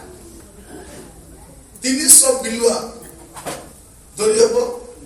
ଏ ଯେତିକି ଭଉଣୀ ବସିଛନ୍ତି ଏମାନେ ଯଦି ପଠାଇବା ଜଙ୍ଗଲରେ ଯେ ବିଲୁଆ ଧରି ଆସ ବୋଲି, ଗୋଟେ ବିଲୁଆ ଧରି ଆସିପାରିବେ, ଆଣିହବ କି? ଖଣ୍ଡିଆ ଖାବରା ହିଁ ଆସିବେ। ଏ ଲୋକ 300 ବିଲୁଆ ଧରିଛି, ଭାବି ଦେବ ତ କେମିତି ଫାଷ୍ଟ ଥିବ, କେମିତି କଣ ଧରିଥିବ। ଏମିତି ପରାକ୍ରମୀ ଲୋକ ପ୍ରଭୁ ଛାଡି ଦଉଛନ୍ତି, ଗଲା ଖତମ। ମନେ ରଖିଥାନ୍ତୁ ପ୍ରଭୁ ଥିବା ଆଉ ପ୍ରଭୁ ନଥିବା ଫରକ ଅଟେ। ଆପଣଙ୍କ ପାଇଁ ପରମେଶ୍ୱରର ମଙ୍ଗଳମୟ ଯୋଜନା ଅଛି, ଏଇଟା ଆପଣ ଆଦ୍ୟ ସମୟରେ ବୁଝିପାରିବେ ନାହିଁ, କିନ୍ତୁ ପ୍ରଭୁରେ ଯଦି ରହିଥିବେ ଆପଣ ଟ୍ରେନରେ ଯଦି ବାଟରେ ଓହ୍ଲେଇ ପଡିଲେ ରାଉରକେଲା ପହଞ୍ଚିବେ କି କଣ, ବସରେ ଚଢିବେ ଆହୁରି ବାଟରେ ଓହ୍ଲେଇ ପଡିବେ, ବେଲଗୁଣ୍ଟା ପାଖରେ ଓହ୍ଲେଇ ପଡିଲେ ସିଧା ଦେଇକି ଘରେ ଏକା ପହଞ୍ଚିବେ ନାଇଁ। ଆପଣଙ୍କ ଡେଷ୍ଟିନିରେ ପହଞ୍ଚିବା ପର୍ଯ୍ୟନ୍ତ ପ୍ରଭୁ ଆପଣଙ୍କ ସହିତ ରହିବା ଦରକାର। ଆମର ଟିକେ ଟିକେ ଆଶୀର୍ବାଦ ଆସିଗଲେ ଆମ ତ ବେଗ ଭଳିଆ ଖୋଲି ଯାଉଛି। ମାନେ ଆମେ ଭାବୁଛୁ କଣ, ଘର ଗୋଟେ ବନେଇ ଦେଲେ ଶାନ୍ତି, ବନେଇଲୁ ଆସିଲା ଗୁଳାଗୁଲା ଶାନ୍ତି ଆସିକି ନାଇଁ। ଗାଡି ଗୋଟେ କିଣିଦେଲେ ଶାନ୍ତି, କିଣିଲେ ଗାଡି ଶାନ୍ତି ଆସିଲା। ଆଗ ଚାଲିଲା ବେଳକୁ ସ୍ୱାମୀ ସ୍ତ୍ରୀ ହାତ ଧରି ଚଲାଚଲି ହଉଥିଲେ, ସତ ନା ନାଇଁ? ଯିବା ମୋ ଗାଡି ଆସିଲା, ଚାଲ ଧୀରେ ଚାଲ ଧୀରେ ଚାଲ। ଏ ବାଇକରେ କେମିତି ବସିଛନ୍ତି ଦେଖିଛ? ଏ ଭଉଣୀର ମୁହଁ କଳାହାଣ୍ଡି ଭଳିଆ, ତା ସ୍ୱାମୀର ମୁହଁ ପେଚା ଭଳିଆ। ଏ ଭଉଣୀ ମେଞ୍ଚେ ଫାଉଣ୍ଡେସନ ବୋଳିକି ଲିପଷ୍ଟିକ ଲଗାଇଛି, ଲିପଟା ବି ବସି କେମିତି ବସି। ସ୍ୱାମୀ ମଧ୍ୟ ରେଡି, ସେ ମଧ୍ୟ ପ୍ରଭୁ ନାହିଁ, ଆଉ କିଛି ନାହିଁ, ପ୍ରଭୁ ନାହିଁ।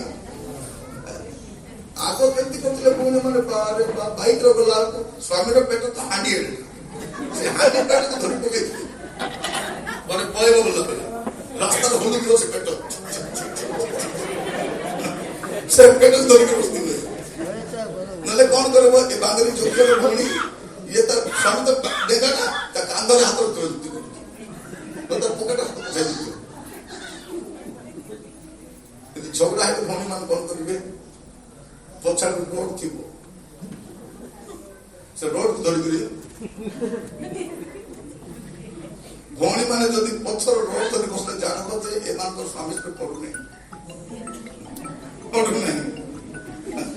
ରୋଡ କାହିଁକି ଅଛି, ଅଶାନ୍ତି ହେଲେ ରୋଡକୁ ଧରିକି ବସନ୍ତି।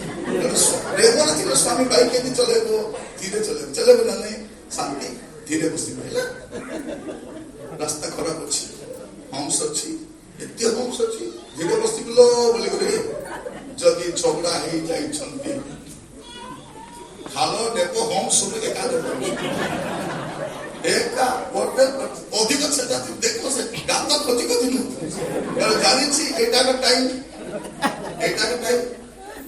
ସେ କଣ କରିବ ଗାତରେ, କାହିଁକି ସ୍ତ୍ରୀ କଣଟା କଥା ଅଛି ଜାଣିଛି, ତାକୁ ପାଇଲ୍ସ ପ୍ରୋବ୍ଲେମ ଅଛି ଜାଣିଛି, ଫ୍ୟାମିଲି ପ୍ଲାନିଂ କରିଛି ଜାଣିଛି, ତ ଏଇଟା ଟାଇମ ଛେତି ଭଉଣୀ ମାନେ ବି କମ କି ସୁଝେଇବା। ଦେଖିଲେ ଆପଣ ମାନଙ୍କ ଘରେ ଯୋଉ ସାନ ଛୁଆ ମାନେ ଥିବେ ନା ନାଇଁ, ତାକୁ ମା ମାନେ ଏମିତି ପିଟୁଥିବେ ଦେଖିବେ ନା, ସେ ସେ ବୁଝିପାରୁନଥିବ, କାହିଁକି ସ୍ୱାମୀ ତ ମାରି ପାରିବନି, ସେ ମାଡ଼ କେ ଖାଇବ। ଏ ବିଚାର ଜଣଙ୍କ ଘରକୁ ଯାଇଥିଲି, ସ୍ୱାମୀ ସ୍ତ୍ରୀ ଝଗଡା ହେଇଗଲେ, ପ୍ରାର୍ଥନା ପାଇଁ ଡାକିଛନ୍ତି 6ଟା ବେଳେ, ମୁଁ ଗଲି 6ଟା ବେଳେ। ଇଏ ଲୋକ ତାର ସ୍କୁଟର ଷ୍ଟାର୍ଟ କରୁଛି, ଡକ୍ଟର ପାଖକୁ ଯିବା କହିଲେ ଆପଣ କୁଆଡେ ଯାଉଛନ୍ତି, ପ୍ରାର୍ଥନା ପାଇଁ ଡାକି ନାହିଁ, ଡକ୍ଟର ପାଖକୁ ଯାଉଛି ଇଞ୍ଜେକ୍ସନ ନେବା। କଣ ହେଲା, କୁକୁର କାମୁଡି ଦେଲ, ତ ତମ କୁକୁର, ହଁ ଆମ କୁକୁର କାମୁଡି ଦେଲା। କଣ ହେଲା, ସ୍ୱାମୀ ସ୍ତ୍ରୀ ଝଗଡା ହେଲେ, ସ୍ତ୍ରୀକୁ ମାରି ନ ପାରେ କୁକୁର ସହିତ ତାକୁ ଲାତ ମାରୁ, କୁକୁର କଣ ସ୍ତ୍ରୀ ମାରି ଚୁପ ହେଇଥିବ, କାମୁଡି ଦେଲା। କଣ ପ୍ରିୟ ଭାଇ ଭଉଣୀ ମାନେ, ଆମର ଘରର ପରିସ୍ଥିତି କଣ ବୋଲି କହିବୁ, ଏଇଟା ଖଦିରି ଗଛ ଭଳିଆ, ମୂଳଟା ପାହାଚ। ଯଦି ପ୍ରଭୁ ନଥିବେ वर्स्ट टाइम आप देखिए जोसेफ तो खत्म ही गया था यदि प्रभु न था जोसेफ खत्म किंतु ए जोसेफ परवर्ती समय कौन हो देखो पुस्तक खोलो आदि पुस्तक हो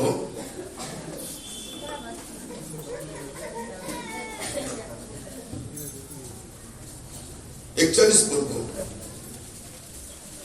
तारो 39 40 41 तो फारो जोसेफ को कहले परमेश्वर तुमको ए समस्त जणाई अछि परमेश्वर तुमको सब जणाई अछंती एनु तुम परि बुद्धिमान ओ ज्ञानी केही नाही हां एटा तो भाई माने बुझी पारना ज्ञानी का बोली बाबू जदी मूर्खरा बोली के गातर पकई दछ तुम परि बुद्धिमान केही नाही हां ओ ज्ञानी केही नाही तुम्हें हमर गृह दक्ष हुआ कौन हो से बंदी गृह थिले केते वर्ष 2 वर्ष तर आगुन लेखा अछि 41 पर्व तर एक पद लेखा अछि अनंतर संपूर्ण 2 वर्ष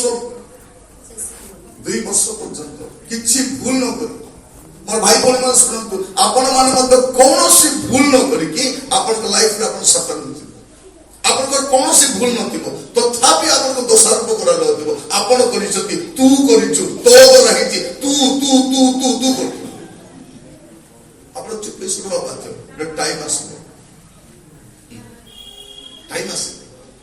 आपण लाइफ रे आपण अनुभव करबे से टाइम ना प्रभु देबे किंतु प्रभु थी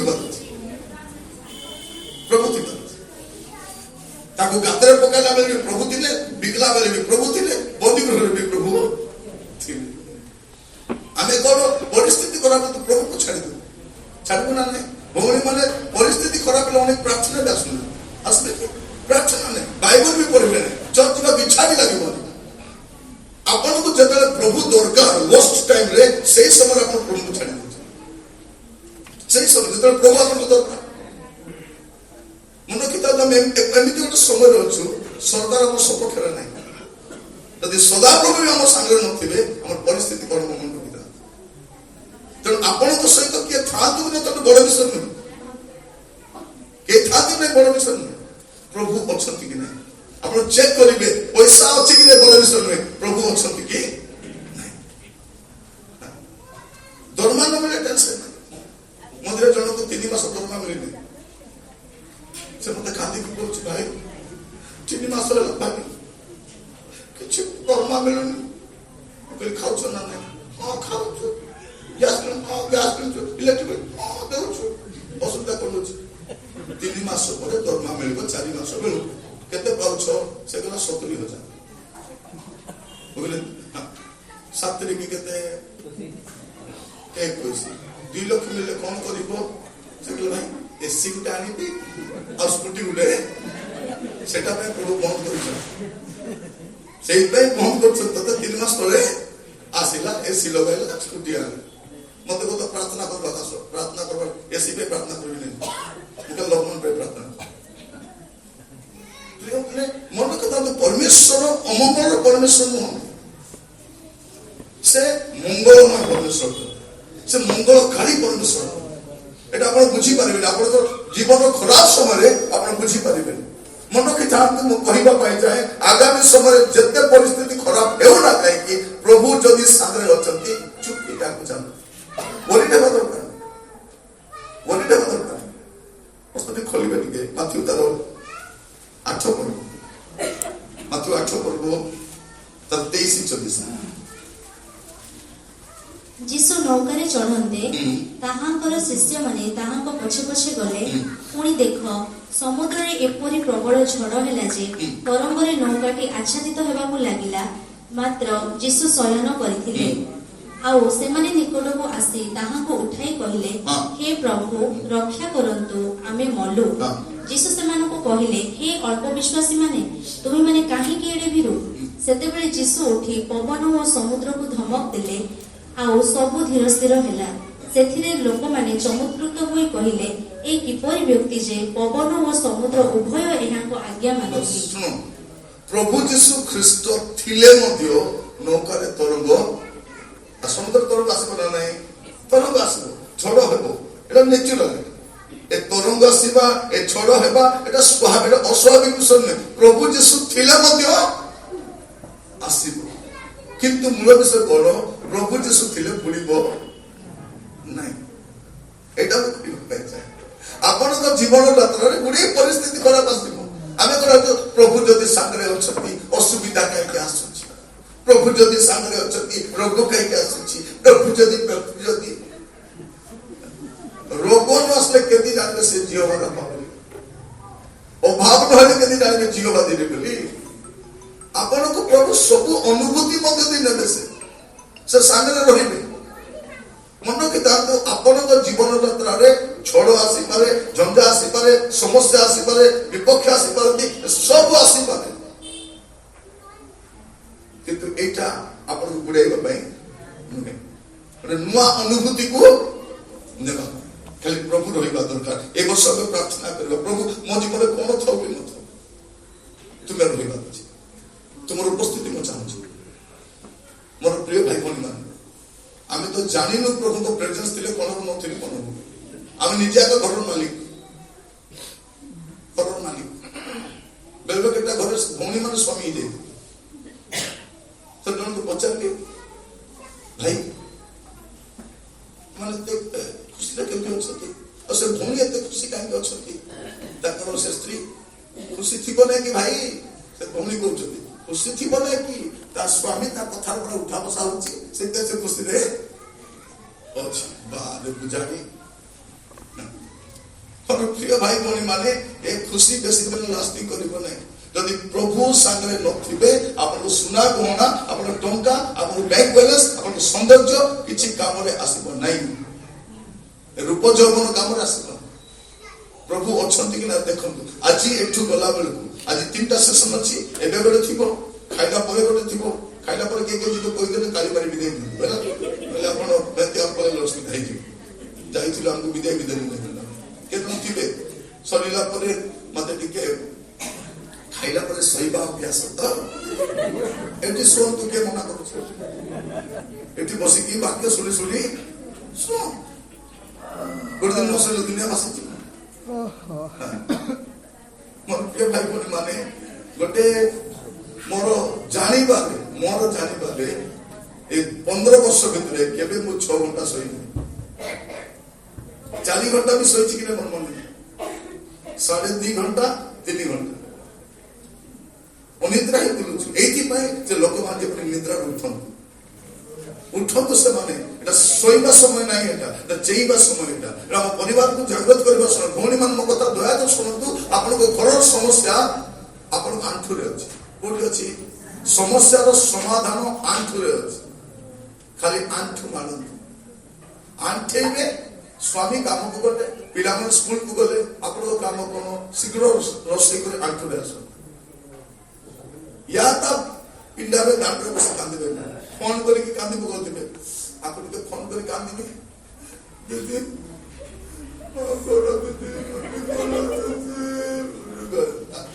ତାପରେ ଦିଦି ସରିଲା, ବଡ ଦିଦି ସେ କଣ ବୋଲି କହୁଛି, ମୁଣ୍ଡ ବଥା,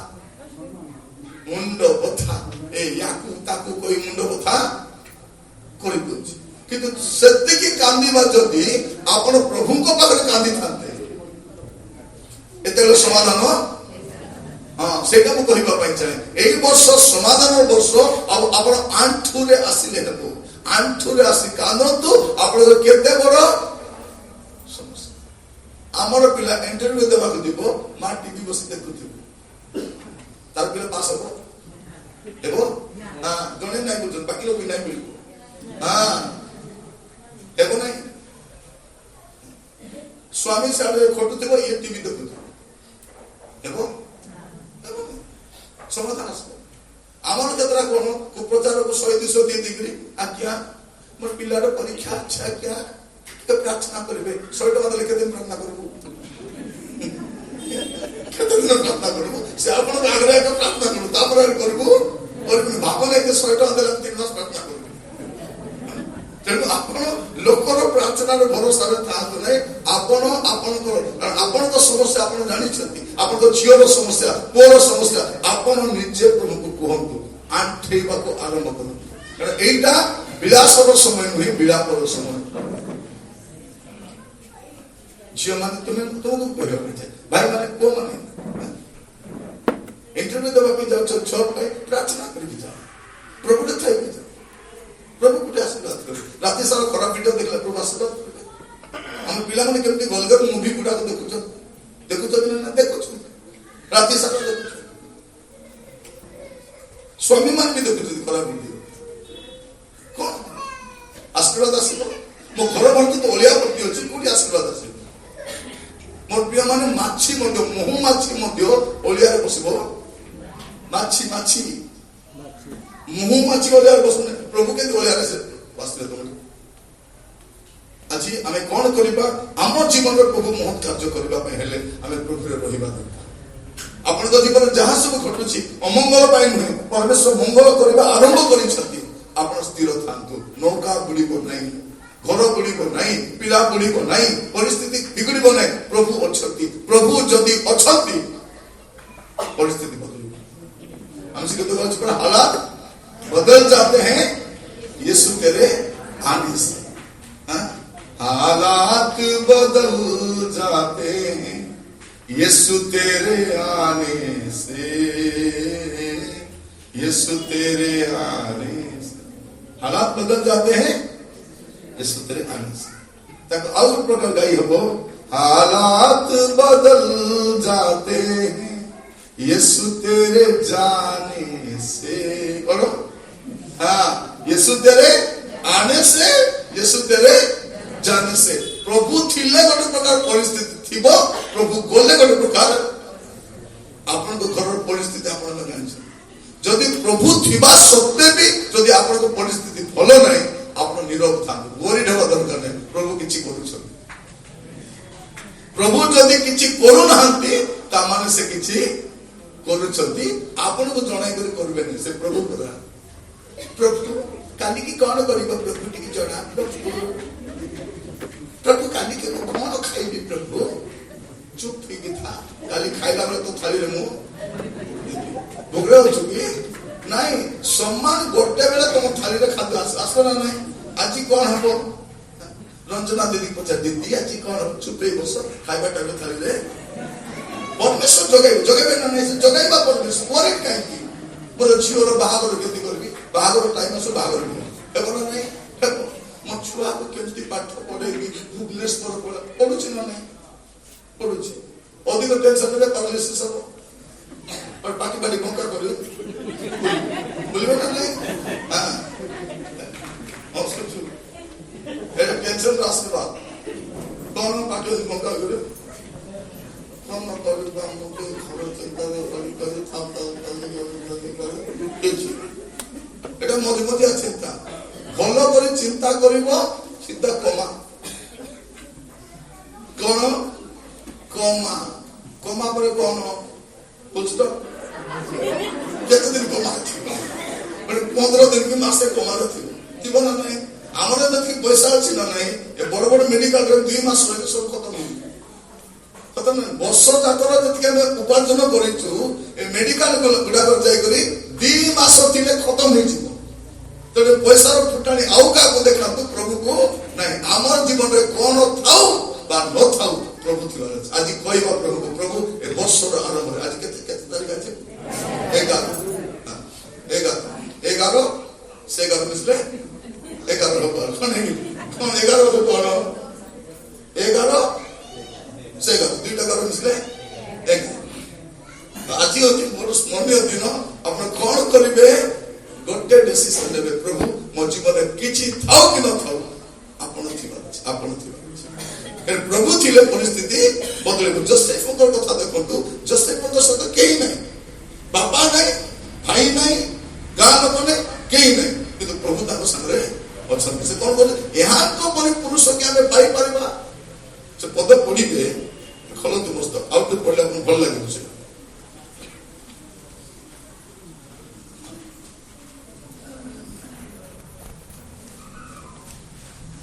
41 रो तर 40 तो हम फारा जोसेफ को कहले परमेश्वर तुमको ए समस्त जणाई अछि एनु तुम परि बुद्धिमान ଓ ଜ୍ଞାନୀ କେହି ନାହିଁ। ହଁ। ତୁମ୍ଭେ ଆମର ଗୃହାଧ୍ୟକ୍ଷ ହୁଅ। ହଁ। ଆମର ସମସ୍ତ ପ୍ରଜା ତୁମ୍ଭର ବାକ୍ୟ ଶିରୋଧାର୍ଯ୍ୟ କରିବେ। କେବଳ ସିଂହାସନରେ ଆମ୍ଭେ ତୁମ୍ଭଠାରୁ ବଡ଼ ଥିବା। ଫାରୋ ଯୋସେଫକୁ ଆହୁରି କହିଲେ, ଦେଖ, ଆମ୍ଭେ ତୁମକୁ ସମୁଦାୟ ମିଶ୍ର ଦେଶ ଉପରେ ନିଯୁକ୍ତି କଲୁ।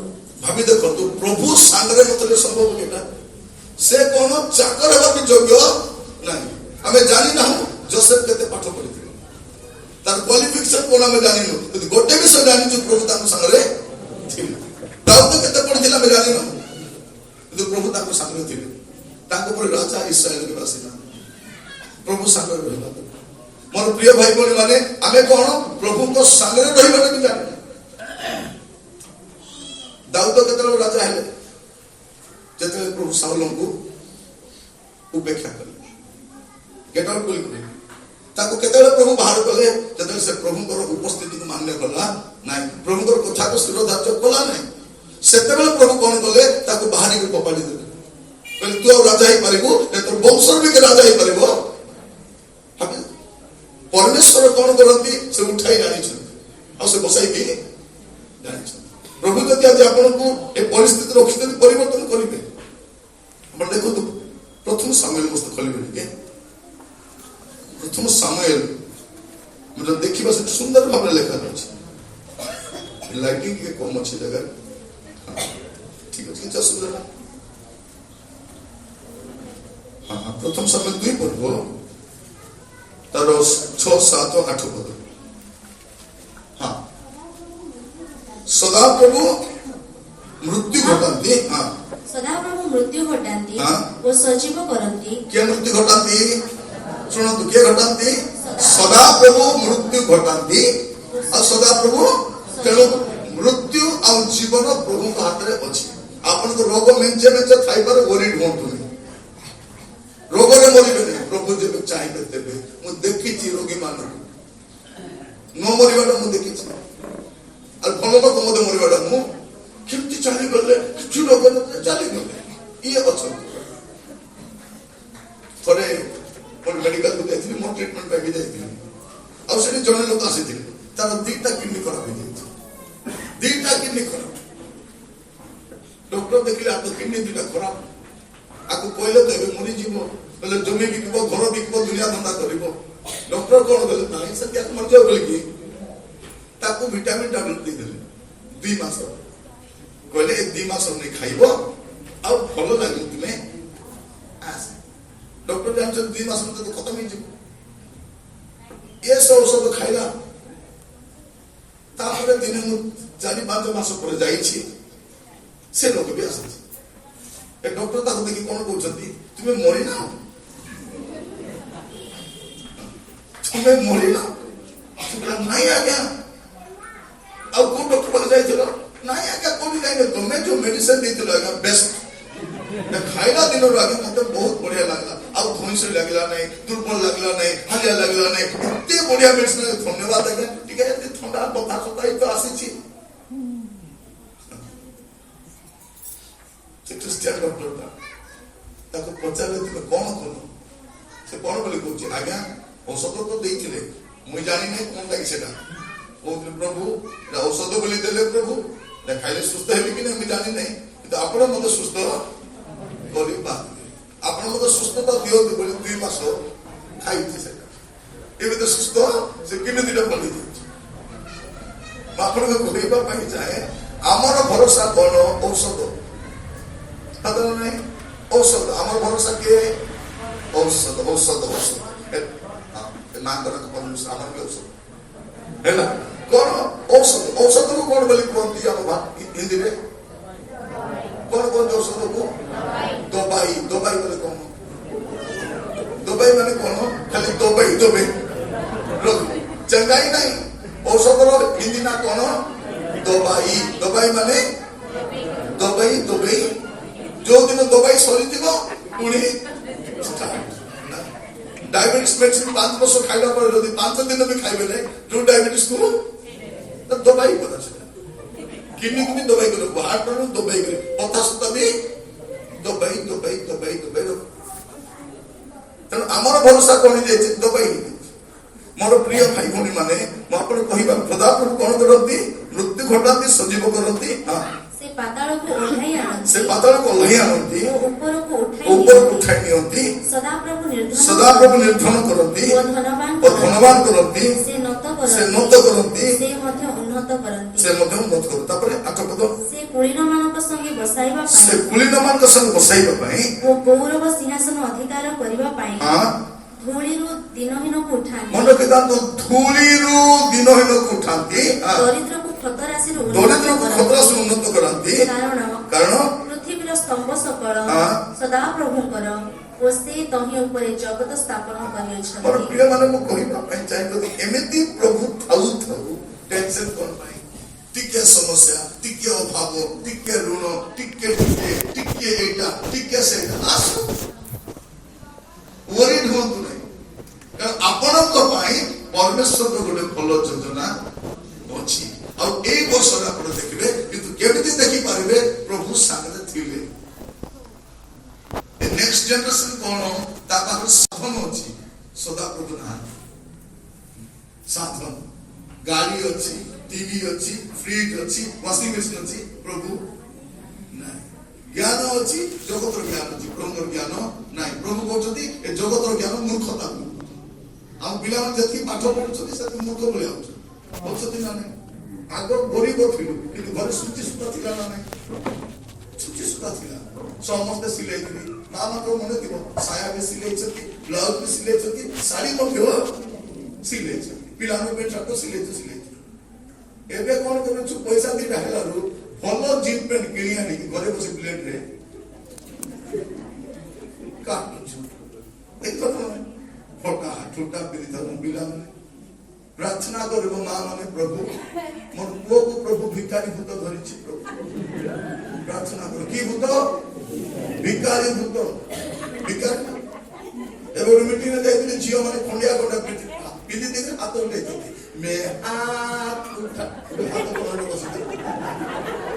तुमे तो बायणी माने तुमे लोक बाय करो सीधा हाथ उठा के केमती लुगा पे हाथ उठा करो ना कोंडिया कोने पिदिया के मैं सीधा चले ना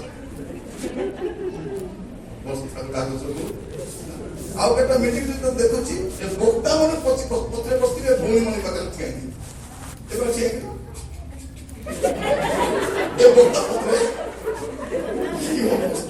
मुझे पहले गीत सार सब सजन बक्ता को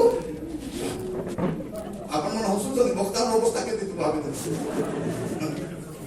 ये सब 10टा बणी ठिया है घंटा को फले गीत का घंटा हल भीतर को আছে শাড়ি পিন্ধি দিলে তাহলে ঘন্টা को ফলে কি অবস্থা তবে তিনজন বক্তা বসে দিল কেমতি अरे सीधा उठी के बोले भाई सीधा जीवा क्वालिटी जीवा नहीं पूरा सब रापर मान को पहले से कोई भी हो कि अवस्था हम ता बता रहले करी परिस्थिति का मोर प्रिय भाई भौणी माने केमती परिस्थिति बदलिबा हमरो केमती बदलो प्रभु थिले बदलिबो ए ड्रामा रे बदलिबो नहीं।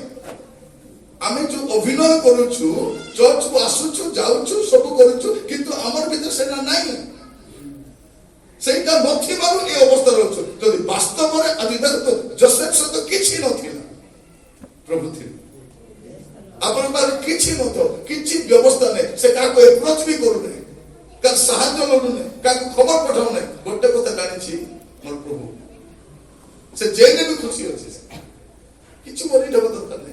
आपनको बंदी अवस्था परिवर्तन हम आपनको दरिद्र अवस्था परिवर्तन हम आपनको अभाव परिवर्तन हम आपन कष्ट दिन जीव प्रभु करिबे से आपनको जीवन में प्रभु जो योजना करिसथि ता अमंगल नुहे मंगल योजना एबे जानबे धीरे धीरे जानबे। मु भी कोन अनुष्ठान में काम करथि सबको भाई मिसले विरोध करले मता काढी देले किछि बोलले सिखाने में कौन भूल कलु से भाविले कौन जदि निरंजन जदि ओडिसा थिबो से बड़ हिजो आकु काढले आमे बड़ हिजो तबे सब मिसरा को काढले सेतरे दुख लागुतिला से जदि काढी नथिले ओडिसा तो बुली थाते ସବୁ ମଣ୍ଡଳୀକୁ ଯାଇଥାନ୍ତି, ସବୁ ଅନୁଷ୍ଠାନକୁ ଯାଇଥାନ୍ତି। ସେଥିପାଇଁ ଆପଣଙ୍କ ଜୀବନରେ ବେଳେ ବେଳେ ଅମଙ୍ଗଳ ବିଷୟ ମୁଁ ଦେଖିଛି। ଥରେ ଗୋଟେ କାରଟା ବୁକ୍ କରିଥିଲି ରେଲୱେ ଷ୍ଟେସନ ଯିବା ପାଇଁ। ଆମ ଘରୁ ରେଲୱେ ଷ୍ଟେସନ ଯିବା ପାଇଁ 1200 କି 1400 ଟଙ୍କା ବସ୍ତା ବୁକ୍ କଲି। ସମାନ ଟାଇମ୍ ସେ କହିଲା ନାଇଁ ମୁଁ ଆସିପାରିବି ନାହିଁ।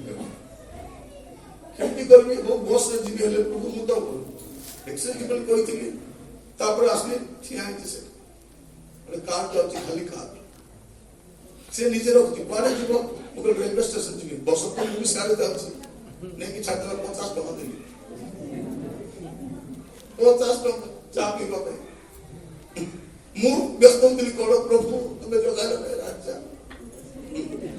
ପ୍ରିୟ ମାନେ ଭଉଣୀ ଆପଣ ମାନେ ମଧ୍ୟ ବାହାଘରକୁ ଯାଉଥିବେ ନା ନାହିଁ? ବାହାଘର ଯିବା ପାଇଁ ବାହାରିଥିବେ, ବୋଲେରୋ ପଥରେ ବସାଇକି ନେବା ପାଇଁ। ଆପଣ ପୁରା ମେକଅପ୍ ହେଇଥିବେ, ବୋଲେରୋ ପଥରେ ବସିକି ଯୋଉ ଅବସ୍ଥା, ସେ ବୋଲେରୋ ଜାଗା ହବନି। ଆପଣ ନିରାଶ ହେଇଥିବେ। ତାପରେ କଣ କରିବ? ଗୋଟେ କାର ଆସିବ, ସବୁ ତ ଭର୍ତ୍ତି ପଳେଇଲେ, ଏ ଫାଙ୍କା କାର ଯାଉଥିବ। ଆପଣ ଆରାମରେ ବସିଗଲି। କେମିତି ଆସିଲି ଲୋ? କାରେ ଆସିଲି। କେତେ ଜଣ ছিল? 3 ଜଣ। ଅନେକ ବିଷୟ ଆପଣ ବୁଝିପାରିବେ ନାହିଁ। ବେଷ୍ଟ ବିଷୟ ବାକି ଅଛି ଆପଣଙ୍କ ଲାଇଫରେ। ଆପଣ ଏବେ ଯାଇ ବେଷ୍ଟ ବିଷୟ ଦେଖିନାହାନ୍ତି। ପରମେଶ୍ୱର କରିବେ ସେ ଆପଣଙ୍କ ଲାଇଫରେ କରିବେ। ମୋର ପ୍ରିୟ ଭାଇ ଭଉଣୀ ମାନେ, ମୋର ଲାଇଫରେ ମଧ୍ୟ ଭଲ ସାର୍ଟ ମୁଁ କେବେ ପିନ୍ଧି ନଥିଲି। ବଡ ବଡ ସଭା ମହାସଭାରେ ଯାଇଛି, ସେ ପୁରୁଣା ସାର୍ଟକୁ ଆଇରନ୍ କରି ଧୋଇ ମହାସଭାରେ ଯାଇଥିଲି। ମତେ ଷ୍ଟେଜରେ ବି ଚଢେଇଲେନି। ମୋର ବିନା ଆଗ ସବୁ ରିବନ, ମୁଁ ତ ରିବନ କାଟିବାର ଥିଲା। ଦେଖ ରିବନ କାଟିଲେ, ଉଦ୍ଘାଟନ କଲେ, ସବୁ କଲେ। ଲାଷ୍ଟକୁ ମୋ ପାଇଁ ଚେୟାର ଆଣିଥିଲା। ତାପରେ ପ୍ରେସିଡେଣ୍ଟ ସେକ୍ରେଟାରୀ ମାନେ ବସିଲେ, ମତେ ସେ ପତ୍ର ଉଠେଇଲେ, ବସାଇଲେ। ପରେ ଜଣେ ଦାସ କହୁଛି, ଆଜ୍ଞା ଆପଣଙ୍କ ଠାରୁ ଏଇଟା ମୁଁ ଅପେକ୍ଷା କରିନଥିଲି। ଆଜ୍ଞା କଣ ଭୁଲ କଲେ? ଅପେକ୍ଷା କରିନଥିଲ? ମୁଁ ଦେବି ଯାଇ ପ୍ରଚାର ବି କରିନାହିଁ। କଣ କଲି? ଆପଣ ଜୋତାକୁ ଦେଖୁଥା, ମହାସଭାରେ ଆସିଛନ୍ତି, ଏ ଛିଣ୍ଡା କୁତରା ଜୋତା ଏତେ ସିଲେଇବାକୁ ଜାଗା ନାହିଁ। ପଇସା ଥିଲେ ତ ସେ 10 ଟଙ୍କା 20 ଟଙ୍କା ଦେଇ ସିଲେଇ ପିନ୍ଧୁଛି। ମୋର ଅବସ୍ଥା ମତେ ଜଣା। ଏଟା ମୁଁ 15-20 ବର୍ଷ ତଳ କଥା କହୁଛି।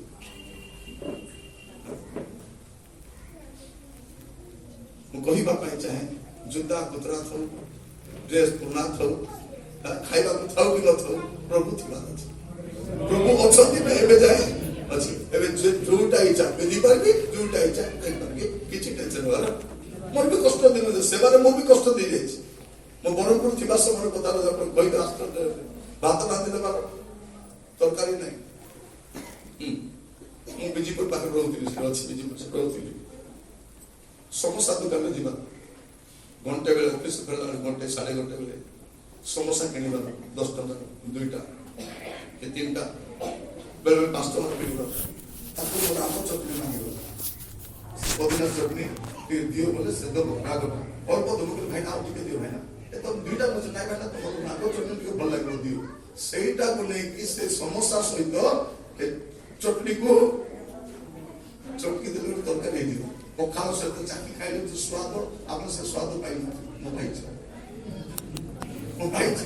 କହିବା ପାଇଁ ଚାହେଁ, ଆମର ଜୀବନରେ ସମସ୍ତଙ୍କ ସେ ଅନୁଭୂତି ଅଛି। ମୁଁ ବି ଭୁବନେଶ୍ୱର ଅନେକ ଥର ଯାଇଛି ଟ୍ରେନରେ, ଜେନେରାଲ କମ୍ପାର୍ଟମେଣ୍ଟରେ ଠିଆ ହେଇକି ଯାଇଛି। ଜେନେରାଲ କମ୍ପାର୍ଟମେଣ୍ଟ ଅବସ୍ଥା ଜାଣିଛୁ, ଯେତେ ଭିଡ଼ ହେବେ, ଯଦି ଆପଣ ବସିଥିବେ ବୋଲି ବସିଥିବାର ଅଛି, ଉଠିଲା ବେଳେ ଆଉ କିଏ ବସିଥିବ, ଆପଣ ଉଠାଇ ପାରିବେନି। ଝାଡ଼ା ଲାଗୁ ପରିଶ୍ରା ଲାଗୁ ବସିଥିବାକୁ ବାଧ୍ୟ। ଥରେ ଏଠୁ ମୁଁ ଯାଉଥିଲି ଭୁବନେଶ୍ୱର, ସ୍ତ୍ରୀ ଲୋକ ମୋର କଡ଼େ, ମୁଁ କଥା ଉଠ, ମୁଁ ଉଠିବି ନାହିଁ, ତୁ ଉଠ ବଲୁଛୁ। ମାନେ ମୁଁ ଉଠି ପଡ଼ିଲେ ସେ ବସିବ, ଉଠେ, ମୁଁ ଉଠିବି ନାହିଁ। କି ଅବସ୍ଥା ହସୁଛନ୍ତି, ମୋର ଅବସ୍ଥା ମୁଁ ଜାଣିଛି। ମୋ ସ୍ତ୍ରୀ ବାହାରୁ ଦେଖୁଛନ୍ତି, ମୋ ସ୍ତ୍ରୀ ବାହାରୁ ଦେଖୁଛନ୍ତି, ମୋ ସ୍ତ୍ରୀ ଲୋକ ମୋର କଡ଼େ ବସିଛି। ତାପରେ ତାକୁ ପାଟି ତୁ ନ କଲି, ମୁଁ ଆଉ କଣ ଉଠିଲି, ବାଧ୍ୟ ସେ ଆରାମରେ ବସିଲା। ରାତି ସାରା ଠିଆ ହେଇକି ସମ୍ବଲପୁର ସହରରୁ ଜୟପୁର ପର୍ଯ୍ୟନ୍ତ ମୁଁ ଠିଆ ହେଇକି ଆସିଛି ରାତି ସାରା। ସେଦିନ ଗୋଟେ ଥିଲା, ପ୍ରଭୁ ସେତେବେଳେ ବି ପ୍ରଭୁ ସାଙ୍ଗ ଥିଲେ। ପ୍ରଭୁ ସେତେବେଳେ ବି ସାଙ୍ଗ ଏକା ଆପଣଙ୍କର ଏଇଠି କଣ ଏଗୁଡ଼ାକ ଭଉଣୀ ମାନେ ଆପଣ ମାନେ କେତେ କଷ୍ଟ ଦେଇଯାଇଛି। ସତ ମାନେ ମା ମାନେ ପିଲାମାନଙ୍କୁ ବାନ୍ଧି ଦେଲା ପରେ ମା ଏମିତି ଯେତେ ମାଗୁଥିଲେ ଖାଲି ଦଉଥିବା ମାନେ କଣ ଅଛି ନା ସେ ସବୁ ଦେବ ଲାଷ୍ଟରେ କଣ ଭାତ ଲଙ୍କା ଲଗେଇକରି ଖାଇବା ସେଦିନ ଗୁଡା ପାଇଁ ମେମୋରି ଭଳିଆ ଅଛି ନା ନାଇଁ ଆମେ ସମସ୍ତେ ଗୋଟେ ଖରାପ ଜୀବନ ଦେଇ କାଟିଛୁ ଜାଣିଛୁ ନା ନାଇଁ ଖରାପ ଦିନ ଦେଇ ଯାଇଛୁ ଆମେ ଆଜିର ପିଲାମାନେ ବୁଝିବେ ନାହିଁ ଆଗ ଅଣ୍ଡା ତରକାରୀ କଲେ କେମିତି କରୁଥିଲୁ ଯଦି ଅଣ୍ଡା ତରକାରୀ ହେବ ସେ ଅଣ୍ଡାକୁ ଦେଖିଥିବ ଖାଲି ଭାତ ଖାଇଦେଇଥିବ ସେ ଅଣ୍ଡା ଗୋଟେ କମରେ ଥିବ ତାକୁ ଦେଖି ଦେଖି ସବୁ ମା ତ ଏ ଅଣ୍ଡା ଖାଇବି ନା ଖାଇବି ତାକୁ ଦେଖି ଦେଖିକିରି ଆହୁରି ଏମିତି ସମୟ ବି ଥିଲା ଆମମାନଙ୍କୁ ସମସ୍ତ ମନେ ଥିବ ଯେ କଣ ଅଣ୍ଡା ରାନ୍ଧିଲେ ଫାଳେ ମଧ୍ୟ ମା କରିକି ଦୂର ଆମେ ସେ ଫାଳିକୁ ଦେଖୁଥିଲୁ ତାକୁ ବଡ ମତେ ସେ ମା କାଟିବା ପୁରା ଭଲ କାଟିବ ସେଦିନ ବି ଥିଲା ଘୋଡେଇବା ପାଇଁ ଭଲ ବ୍ଲାଙ୍କେଟ ବି ନଥିଲା ଏବେ ଆମ ଘରେ ଏତେ ବ୍ଲାଙ୍କେଟ ଅଛି ଘୋଡେଇବା ପାଇଁ ଲୋକ ବାସନ ବି ବେଶୀ ନଥିଲା ପିଲାମାନେ ଖାଇଲା ପରେ ଧୋଇଲା ପରେ ବଳକା ଲୋକ ଖାଉଥିଲୁ ଏବେ 3 ଦିନ ପର୍ଯ୍ୟନ୍ତ ବାସନ ନ ମାଜିଲେ ମତେ ବାସନ ଅଛି ନା ନାଇଁ ଅଛି ଆମମାନଙ୍କ ଘରେ ଗୋଟିଏ ଏକ ସାବୁନ ଥିବ ତାକୁ ଗୋଟେ ସାବୁନ ନାଇଁ କି ଗୋଟେ ସାବୁନ ଥିବ ଆଉ ମା ମାନଙ୍କ ତ ସେ ପଥର ଅଭ୍ୟାସ ବସିଗଲା ଗୋଟେ ପଥର ଥିବ ସେ ଖଣ୍ଡ ସାବୁନକୁ କଣ କରିବେ ସେ ପଥର ଲଗାଇକରି ସେଦିନ ବି ଥିଲା କଷ୍ଟର ଦିନ ଥିଲା ଇଭେନ ଭଲ ଜୋତା ବି ଆମର ନଥିଲା ଆମେ ଖରାପ ସମୟ ଦେଇକି ଯାଇଛୁ ସମସ୍ତେ ପ୍ରଭୁ ସିଏ ପ୍ରଭୁ ଏବେ ଯାଇ କଢେଇ ଆଣିଲେ ସେମାନେ ଆଗକୁ ନେବେ ଏ ଯାଏ ଯେ ବହି ଆଣିଛନ୍ତି ସେ ଯାଏ ବି ନେବେ ସେତେବେଳେ ପ୍ରଭୁ ଥିଲେ ଏବେ ସାମାନ ଆସିଲାରୁ ଆମେ ପ୍ରଭୁଙ୍କୁ ଛାଡ଼ିଦେବୁ କି ନାଇଁ ମୁଁ କହିବା ପାଇଁ ଯଦି ପ୍ରାର୍ଥନା କରିବ ପ୍ରଭୁ ତୁମେ ସେଇ ପ୍ରଭୁ ଏଇ ବର୍ଷ ବି ମୋ ସାଙ୍ଗରେ ଥିବ ଆଉ ତୁମ ସାଙ୍ଗରେ ଆମେ ଆଗକୁ ଯିବି ଯେତେ କଷ୍ଟ ଆସୁ ଢେଉ ଆସୁ ଝଡ଼ ଆସୁ ଝଞ୍ଜା ଆସୁ ପ୍ରଭୁଙ୍କ ସହିତ ଆମେ ଆଗକୁ ବଢିବା ପାଇଁ ଆମେ ସଂକଳ୍ପ ନେବା ପ୍ରଭୁ ନିଶ୍ଚୟ ସାହାଯ୍ୟ କରିବେ ମୋର ପ୍ରିୟ ମାନେ ଦେଖିବେ ମସ୍ତ ଖୋଲନ୍ତୁ ଯାତ୍ରା ପୁସ୍ତକ ଯଦି କାଢିବା ଯାତ୍ରା ପୁସ୍ତକ 14 ପର୍ବ ଯାତ୍ରା ପୁସ୍ତକ 14 ପର୍ବ ତା 13 ଆଉ 14 ପଦ ତ ମୁଁ ମୂଷା ଲୋକମାନଙ୍କୁ କହିଲେ ତୁମେମାନେ ଭୟ କର ନାହିଁ ସୁସ୍ଥିର ହୁଅ ସଦାପ୍ରଭୁ ଆଜି କି ପ୍ରକାରେ ତୁମମାନଙ୍କୁ ଉଦ୍ଧାର କରିବେ ତାହା ଦେଖ ତୁମେମାନେ ଆଜି ଯେପରି ମିଶ୍ରୀୟମାନଙ୍କୁ ଦେଖୁଅଛ ସେପରି ଅନନ୍ତ କାଳ ଯାଏ ଆଉ କେବେ ଦେଖିବ ନାହିଁ ଭାବି ଦେଖନ୍ତୁ କଣ ଲେଖାଯାଉଛି ଶୁଣନ୍ତୁ ଏ ମିଶ୍ରର ଲୋକମାନେ ଯାଉଥିଲେ ମିଶ୍ରକୁ ବାହାରେ ଯାଉଛନ୍ତି ଯୁଆଡେ ଯାଉଛନ୍ତି ସିଆଡେ ସମୁଦ୍ର ନାହିଁ ଆପଣ ସେ ମ୍ୟାପଟା ପ୍ଲାନ୍ କରି ଦେଖିବେ ସେମାନେ ଯୋଉ ରାସ୍ତା ଦେଇ ଯାଉଥିଲେ ସେ ରାସ୍ତାରେ ସମୁଦ୍ର ନାହିଁ ଆଉ ଯଦି ସେଇ ରାସ୍ତାରେ ଯିବେ ଫାରୋ ଆସିବା ମାନଙ୍କୁ କଣ କରିବ ଶିଳରେ ପକେଇକରି ବାଟି ଗ୍ରାଇଣ୍ଡିଂ କରିବ ତ ପ୍ରଭୁ ଜାଣିଲେ ତାହାର ପ୍ଲାନ୍ ଏମାନଙ୍କୁ ଜଣା ନାହିଁ ତ ପ୍ରଭୁ ସେମାନଙ୍କୁ ସେପଟେ ନେଉଥିଲେ ପରେ କହିଲେ ନାଇଁ ପ୍ଲାନ୍ କ୍ୟାନ୍ସଲ ଏବେ ତୁମେ ପାରି ଯିବ ସମୁଦ୍ର ଦେଇ କଣ ହେଲା ନାଇଁ ପ୍ରଭୁ କହିଲେ ଇଆଡେ ଯାଅ ଗଲା ବେଳକୁ କଣ ହଉଛି ସାମ୍ନାରେ ସମୁଦ୍ର ପଛରେ ଇଆଡେ ଗଲେ ମଲେ ସିଆଡେ ଗଲେ ମଲେ ଏମାନେ ଭାବୁଛନ୍ତି ଏ ବୁଢା ଆମକୁ କଣ ସମାଧି ନଥିଲା ଏଠି ମରିବା ପାଇଁ ଆସିଛୁ ତୁ କହିଲୁ ନେବୁ ବୋଲିକିରି ଏଠି ମାର କେତେ ପାଠ ତ ହେଇଗଲା କେତେ ସ୍ତରୀ ହେଇଯାଇଛି ପ୍ରଭୁ କାହିଁକି ଆଣିଲେ ବୁଢେଇକି ମରେଇବା ପାଇଁ କଣ ପାଇଁ ତମ ଶତ୍ରୁ ଯେପରି ନଥିବ ଥରେ ଗୋଟେ ଟିଚର କହୁଥିଲା ଆଜିକା ତ ଖ୍ରୀଷ୍ଟ ବିରୋଧୀ ଲୋକ ବହୁତ ନା ସେ ଟିଚର କଣ ବୋଲି କହୁଛି ଏ ଶୁଣରେ ଏ ଖ୍ରୀଷ୍ଟିଆନ ଲୋକମାନେ ମିଛ କହୁଛନ୍ତି ନାଇଁ ସେ ନଦୀରେ ପୁଣି ପାଣି ଭର୍ତ୍ତି ଥିଲା ଆଉ ପାଣି 2 ଭାଗ ହେଲା କିଛି ନାଇଁ ରେ ଆଣ୍ଠୁଏ ଲେଖା ପାଣି ଥିଲା ଏମାନେ କଣ ହେଲେ ପାରି ହେଇକି ପଳେଇଲେ ଖ୍ରୀଷ୍ଟିଆନ ପିଲା ଥିଲା ହାଲେଲୁୟା ବୋଲଛି ସେ ସାର୍ କଣ ହାଲେଲୁୟା ତାର ନା ହାଲେଲୁୟା ସେ ପିଲା କଣ ନାରେ ହାଲେଲୁୟା ସେ କହିଲା ଆଜ୍ଞା ମୋ ପ୍ରଭୁ ଏତେ ମହାନ ଯେ ତାଙ୍କ ଲୋକମାନଙ୍କୁ ଆଣ୍ଠୁଏ ପାଣିରେ ପାରି କରେଇ ଦେବେ କିନ୍ତୁ ସେ ଆଣ୍ଠୁଏ ପାଣିରେ ଫାରୋ ତାର ରଥ ତାର ବସ୍ତ୍ର ସବୁ ବୁଡିକି ମରିଛି ପ୍ରିୟମାନେ କହିବା ପାଇଁ ଚାହେଁ ପ୍ରଭୁଙ୍କୁ ଅଗୌରବ ଦେଇ ହେବ ନାହିଁ ସେ ଏତେ ମହାନ ପରିବେଶ ଅଟନ୍ତି ଏଠି କଣ ଲେଖାଯାଉଛି ସେମାନେ ପାରି ହେଇକରି ଗଲେ ଏମାନେ ଜାଣିନଥିଲେ ବାଇବଲ କଣ କହୁଛି ଦେଖନ୍ତୁ ଆପଣ ମାନେ ଗୀତ ସଂହିତା 77 ଗୀତର 19 ଗୀତ 77 ତାର 19 ସମୁଦ୍ରରେ ତୁମର ପଥ अंडरलाइन करता है समुद्र रे तुमर पथ ଓ ମହାଜଳ ରାଶିରେ ତୁମର ମାର୍ଗ ओ ଥିଲା। महाजल रस तुमर मार्ग थिला ପୁଣି ତୁମର ପଦଚିହ୍ନ ଜଣା तुमर पद चिन्ह सुना मन प्रिय मन मन रखिता समुद्र मध्य रे गोटे पथ प्रभुर अछि माने जोठी पथ नाही सेठी प्रभुर पथ अछि आपण भाबुते बाहरीबा रास्ता नाही संभावना नहीं मु मुक्ति पाई परबी नहीं उद्धार नहीं ऋण बुड़ी जीवी परिस्थिति किछि नहीं परमेश्वर जोठी रास्ता नहीं सेठी आपण रास्ता बाहर करिबे आपण तो पाए एमन जानि नाहंती तुमर अमंगल पाई नहीं सियार गले अमंगल थिला यारे प्रभु शिष्य मान नदी बुड़े मरेबो जानि नाहंती ताको सेवा करे बिडा आपण माने मुख्य अनेक स्थान राशि जंती भुवनेश्वर शहर एडी विनष्ट हो पाई नहीं टेस्टिमनी हो गाँ भई छाड़ी कर सब छाड़ी देबु किंतु प्रभु हमको छाड़ी एबे ई मेन अपन भुवनेश्वर आसला परे अपन गाँ को गले भी गाँ लोक ग्रहण करना से भाई मान जन गाँ रे रहि जाई छथि कोन बोलछथि आउरी जमीन बात लागि से घर भाग मागुछि आउरी कोन मागुछि प्रिय भाई भणी माने आपण वरी फोन करे प्रभु आपण को संगरे अछंती आपण पिलामन को संगरे भी से आपण मन अनेक लोग भाबुछथि कोन मु करिबी मोर कोन किछि नै प्रभु आपण को सहित अछंती आ से प्रभु आपण को समस्त विषय तत्वावधान से जत्न नेबे आपण एनी कोन लेखा रहछि समुद्र मध्य रे प्रभु कर गले पथ अछि जो रास्ता नै से रास्ता अछि आपण को पाई रास्ता अछि आपण को पाई समाधान अछि आ प्रभु आपण को पाई महाकार्य करिबे सा प्रभु को योजना से करिबे आपण भाबुछथि किछि हेबो नै मस्त खोलंतु बड़ी बड़ी प्रेरित तार 16 पूर्व 22 रु 25 प्रेरित 16 22 रु 25 ସେଥିରେ ଲୋକ ସମୂହ ମଧ୍ୟ ସେମାନଙ୍କ ବିରୁଦ୍ଧରେ ଉଠିଲେ। कारण पौल सिला एमाने का किछि विरोधरे जाई नांती समस्त तार विरोधरे आसुछन ना ପୁଣି ବିଚାରକର୍ତ୍ତା ମାନେ विचारकर्ता माने ସେମାନଙ୍କର ବସ୍ତ୍ର କାଢି ପକାଇ विचारकर्ता माने सब वस्त्र काढी पकाई ସେମାନଙ୍କୁ ବେତ୍ରାଘାତ କରିବା ପାଇଁ ଆଜ୍ଞା ଦେଲେ। सेमानको बेत्राघात करिवा पई आज्ञा देले हां ସେମାନେ ସେମାନଙ୍କୁ ବହୁତ ପ୍ରହାର କରାଇଲା ଉତ୍ତାରେ हां କାରାଗାରରେ ନିକ୍ଷେପ କରି ସେମାନଙ୍କୁ ସାବଧାନରେ ରକ୍ଷା କରିବା ନିମନ୍ତେ କାରାଗାର ରକ୍ଷକଙ୍କୁ ଦୃଢ ଆଜ୍ଞା ଦେଲେ। ସେ ଏହି ପ୍ରକାର ଦୃଢ ଆଜ୍ଞା ପ୍ରାପ୍ତ ହୋଇ ସେମାନଙ୍କୁ ଭିତର କାରାଗାରରେ ନିକ୍ଷେପ କରି ସେମାନଙ୍କ ପାଦରେ କରିକାଠ ଲଗାଇଦେଲେ।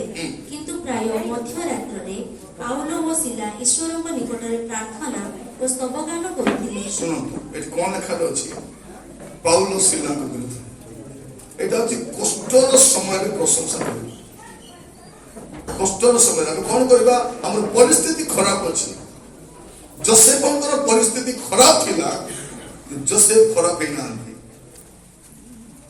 कोन जोसेफंकर परिस्थिति खराब थिला से खराब हे ना से तकर उत्तमता छाडी ना आपण को कहिबा पई चाहे आपण एक खराब जगह रे काम करतो जियो माने गोटे हॉस्टल रे रहउतबो सब संग मानकर कोन चली दिबो तुमर चलबो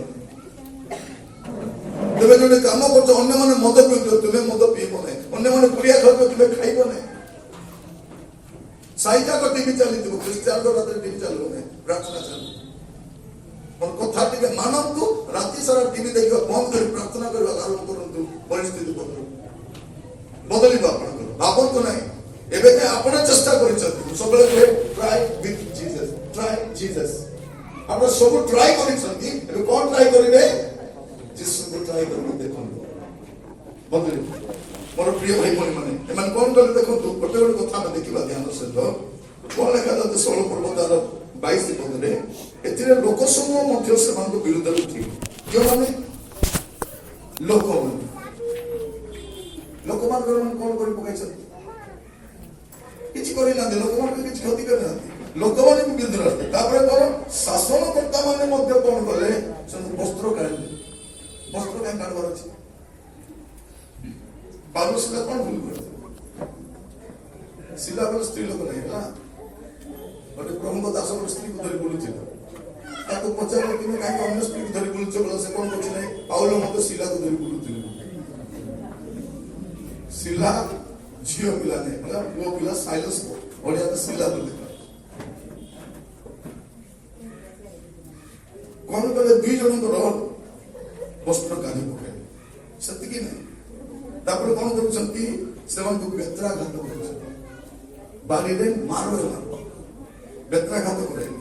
ତାପରେ କଣ କଲେ, ବହୁତ ପ୍ରହାର କଲେ, ଆହୁରି ମାର ବହୁତ ପ୍ରହାର କରାଇଲେ। ବହୁତ ପ୍ରହାର କଲା ପରେ କଣ କଲେ, କାରାଗାରରେ ନିକ୍ଷେପ। କାରାଗାର ନିକ୍ଷେପ କଲା ପରେ କଣ କଲେ, ପାଦରେ କଣ କଲେ,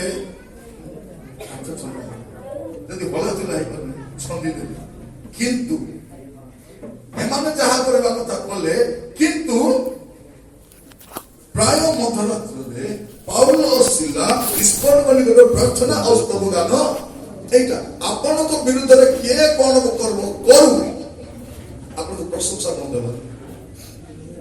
ଏଇଟା ପ୍ରଶଂସା ବନ୍ଦ ନ ହଉ, ପ୍ରଭୁଙ୍କ ସ୍ତୁତି କରନ୍ତୁ, ପ୍ରଭୁ ଗୁଣାନୁବାଦ କରନ୍ତୁ। ଆପଣଙ୍କ ଜୀବନରେ ନୂଆ ନୂଆ ପ୍ରତିଦିନ ମିରାକଲ ଦେଖିପାରିବେ। ଯଦି ଆପଣ ଆଜି ଯଦି ପରିବର୍ତ୍ତିତ ହେଇଯିବେ, ଆପଣଙ୍କ କ୍ୟାଲେଣ୍ଡର ରଖନ୍ତୁ ଆଉ ସେ କ୍ୟାଲେଣ୍ଡର ମାର୍କ କରନ୍ତୁ।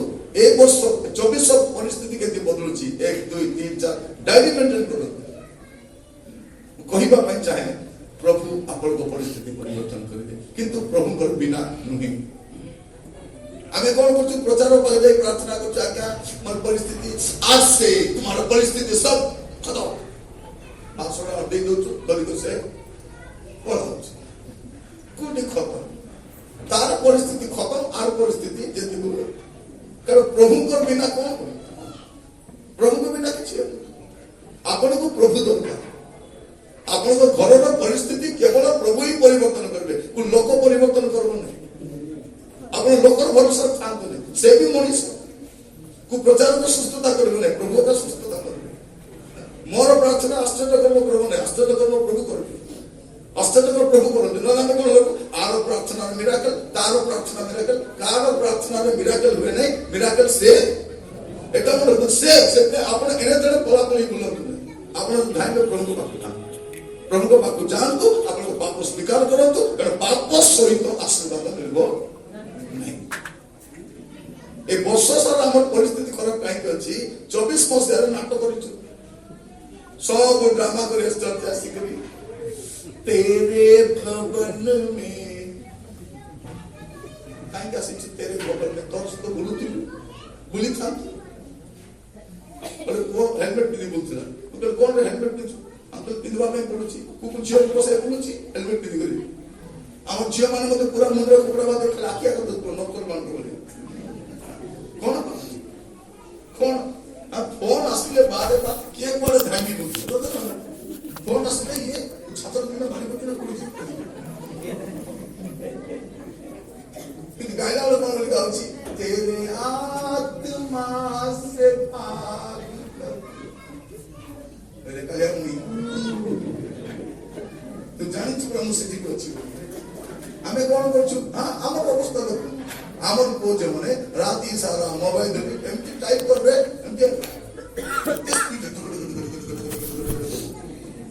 परीक्षा में कौन कहउछती प्रभु तो धरि लिखि दियो राजा काहे कि लिखि देबे राजा मेसेज करके हाथ उठा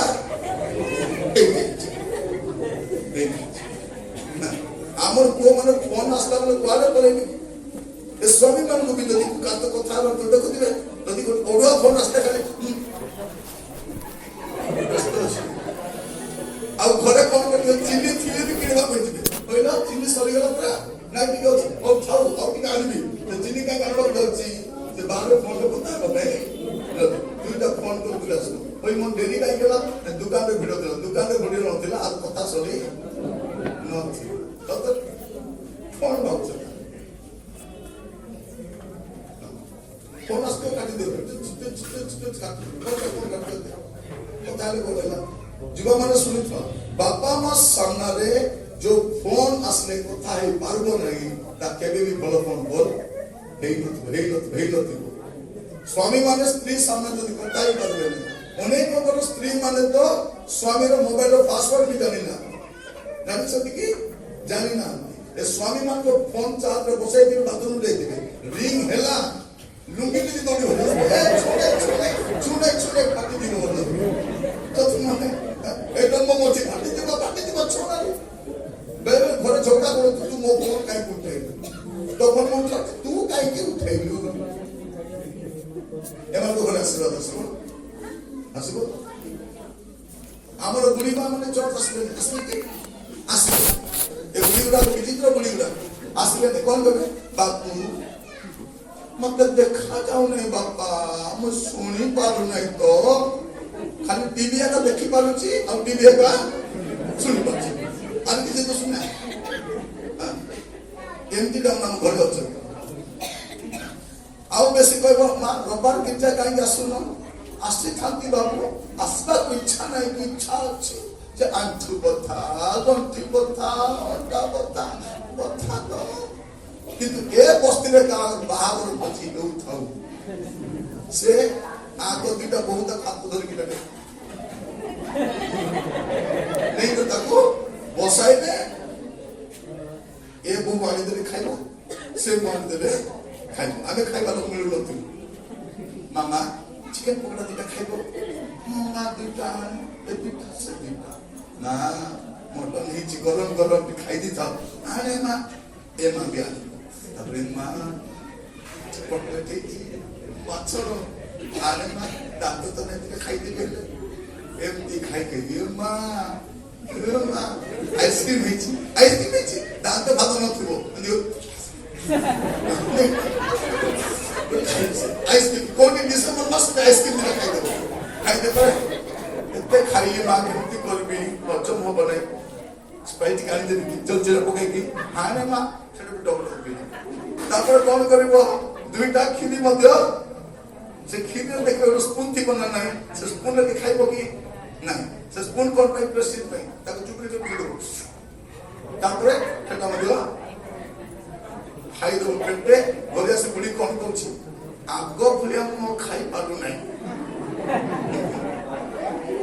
ବିଚିତ୍ର ଜୀବ ଗୁଡାକ ପ୍ରଭୁ ବୋଲି ଆମକୁ ସମ୍ଭାଳିଛନ୍ତି ଏବେ ଆମକୁ ଏବେ ଯାଏ ପ୍ରଭୁ ବୋଲି ସମ୍ଭାଳିଛନ୍ତି ପୁଅ ଝିଅ ମାନେ ପ୍ରଭୁ ଆମର ସବୁ ଜାଣି ଆମର ପରିସ୍ଥିତି ଜାଣି ଆମର ଘରେ ଏବେ ଯାଏ ପ୍ରଭୁ ଆମେ ଘରେ ବସିବାର ଯୋଗ୍ୟ ନାହିଁ ତାଙ୍କ ସମ୍ମୁଖ ଆସିବାର ଯୋଗ୍ୟ ପ୍ରଭୁ ଭାବୁଛନ୍ତି କଣ ଏବେ ହେଲେ ବଦଳିବ ପୁରା ଏବେ ବଦଳିଲେ ମୁଁ ତାର ପରିସ୍ଥିତି ବଦଳାଇବି ପ୍ରଭୁ ଜଗିଛନ୍ତି ପଦ ଲେଖାଯାଉଛି ପଢିବା ଟିକେ ହିତୋପଦେଶ 28 ପଢିବ 13 ପଦ ହିତୋପଦେଶ 28 13 ଯେ ଆପଣ ଅଧର୍ମ ଆଚ୍ଛାଦନ କରେ ସେ ମଙ୍ଗଳ ପାଏ ନାହିଁ କଣ ଲେଖାଯାଉଛି ଶୁଣନ୍ତୁ ଆପଣଙ୍କ ମଙ୍ଗଳ କାହିଁକି ହଉନାହିଁ ଏଠି ଉତ୍ତର ଅଛି କଣ ଲେଖାଯାଉଛି ଯେ ଆପଣ ଅଧର୍ମ ଆଚ୍ଛାଦନ କରେ ମାନେ କଣ ଘୋଡେଇବା ଯେ ଆପଣ ଅଧର୍ମ ଆଚ୍ଛାଦନ କରେ ସେ ମଙ୍ଗଳ ପାଏ ନାହିଁ ସିଧାସଳଖ ପାଏ ନାହିଁ ତାପରେ ମାତ୍ର ଯେଉଁ ଲୋକ ତାହା ସ୍ୱୀକାର କରି ଛାଡ଼ି ସେ ଦୟା ପାଇବ ଆଜି ଯଦି ମଙ୍ଗଳ ପାଇବାର ଅଛି ଆପଣଙ୍କୁ ଗୁପ୍ତ ପାପ ଛାଡ଼ିବାର ଅଛି ଆମେ କଣ ସାନ ସାନ ପାପକୁ ଭଲ ପାଇକରି ବଡ ବଡ ଆଶୀର୍ବାଦ ହରେଇଛୁ ନା ନାହିଁ ହରେଇଛୁ ସାନ ପାପ ସାନ ଲୋଭ ସାନ ପୁଅ ଝିଅ ମାନେ ତମର ମୋବାଇଲରେ କଣ ଖରାପ ଭିଡିଓ ଅଛି ଆଜି ଡିଲିଟ କରିଦେବେ ସବୁ ନମ୍ବର ଡିଲିଟ କଲେ ଗୋଟେ ନମ୍ବର ରଖିଛନ୍ତି କଥା ହେବ ନାହିଁ ଦରକାର ପଡ଼ିଲେ ହ୍ୟାଲୋ କେମିତି ଅଛୁ ତୁ କେତେବେଳେ ଉଠିଲୁ 9ଟାରେ ମୁଁ ବି 9ଟାରେ ସେମ୍ କଣ ଖାଇଲୁ ଇଡଲି ଖାଇଲି ମୁଁ ବି ଖାଇଲି ସେମ୍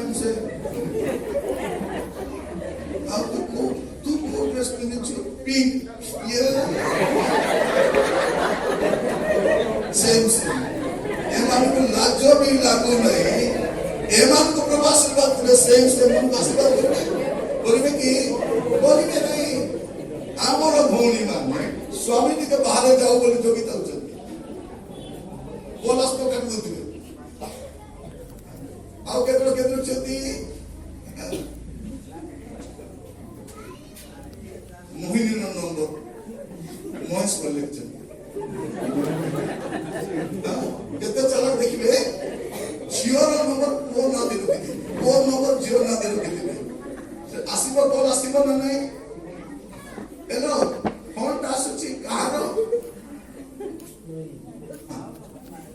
ବଡ଼ ନମ୍ବରଟା ଝିଅ ନା ଦେଇକି ରଖିଦେବେ। ମା ଉଠା ନାହିଁ ତ ସେ ବଡ଼ ବିଚାର କରିବ ତାକୁ ଉଠା ନାହିଁ ଉଠାଇଲେ ମାଡ଼ ଖାଇବ। ହଁ ସେମିତି କି ତାକୁ ଦେଇକିରି ଭଲ ଲାଗେ ତୁ ମୁଁ ତ କହିଥିଲି ଆସିବି କାହିଁ କହିଲି ମା ଉଠେଇଥିଲେ ହେଇଥାନ୍ତା ସେବେ ବଲଗା ଦେଇଛି। ଏ ଭାବୁଛି କଣ କେ ଜାଣୁନାହାନ୍ତି ଆଶୀର୍ବାଦ କରିବେ। ଯଦି ଆପଣଙ୍କ ଜୀବନରେ ଏମିତି କିଛି ପାପ ଅଛି ତାକୁ ଛାଡ଼ନ୍ତୁ, ତେବେ ମଙ୍ଗଳ। ପ୍ରଭୁଙ୍କ ଯୋଜନା ମଙ୍ଗଳ, ଆପଣଙ୍କ ପାଇଁ ମଙ୍ଗଳର ଯୋଜନା ଅଛି, କିନ୍ତୁ ପାପ ସହିତ ମଙ୍ଗଳ ନାହିଁ, ପାପ ସହିତ ସୁସ୍ଥତା ନାହିଁ, ପାପ ସହିତ ଉନ୍ନତି ନାହିଁ। ତେବେ ଆମେ ପାପ ଛାଡ଼ିବା ଟାଇମ୍। ଯଦି ପାପ ଛାଡ଼ିବେ ନାହିଁ ଏ ବର୍ଷ ମଧ୍ୟ କ୍ୟାଲେଣ୍ଡର ଚେଞ୍ଜ ହବ। ଜାନୁଆରୀ ଫେବୃଆରୀ ମାର୍ଚ୍ଚ 1 2 3 4 5 15 20 30 31 ପରିସ୍ଥିତି ବଦଳିବ ଆସିକରି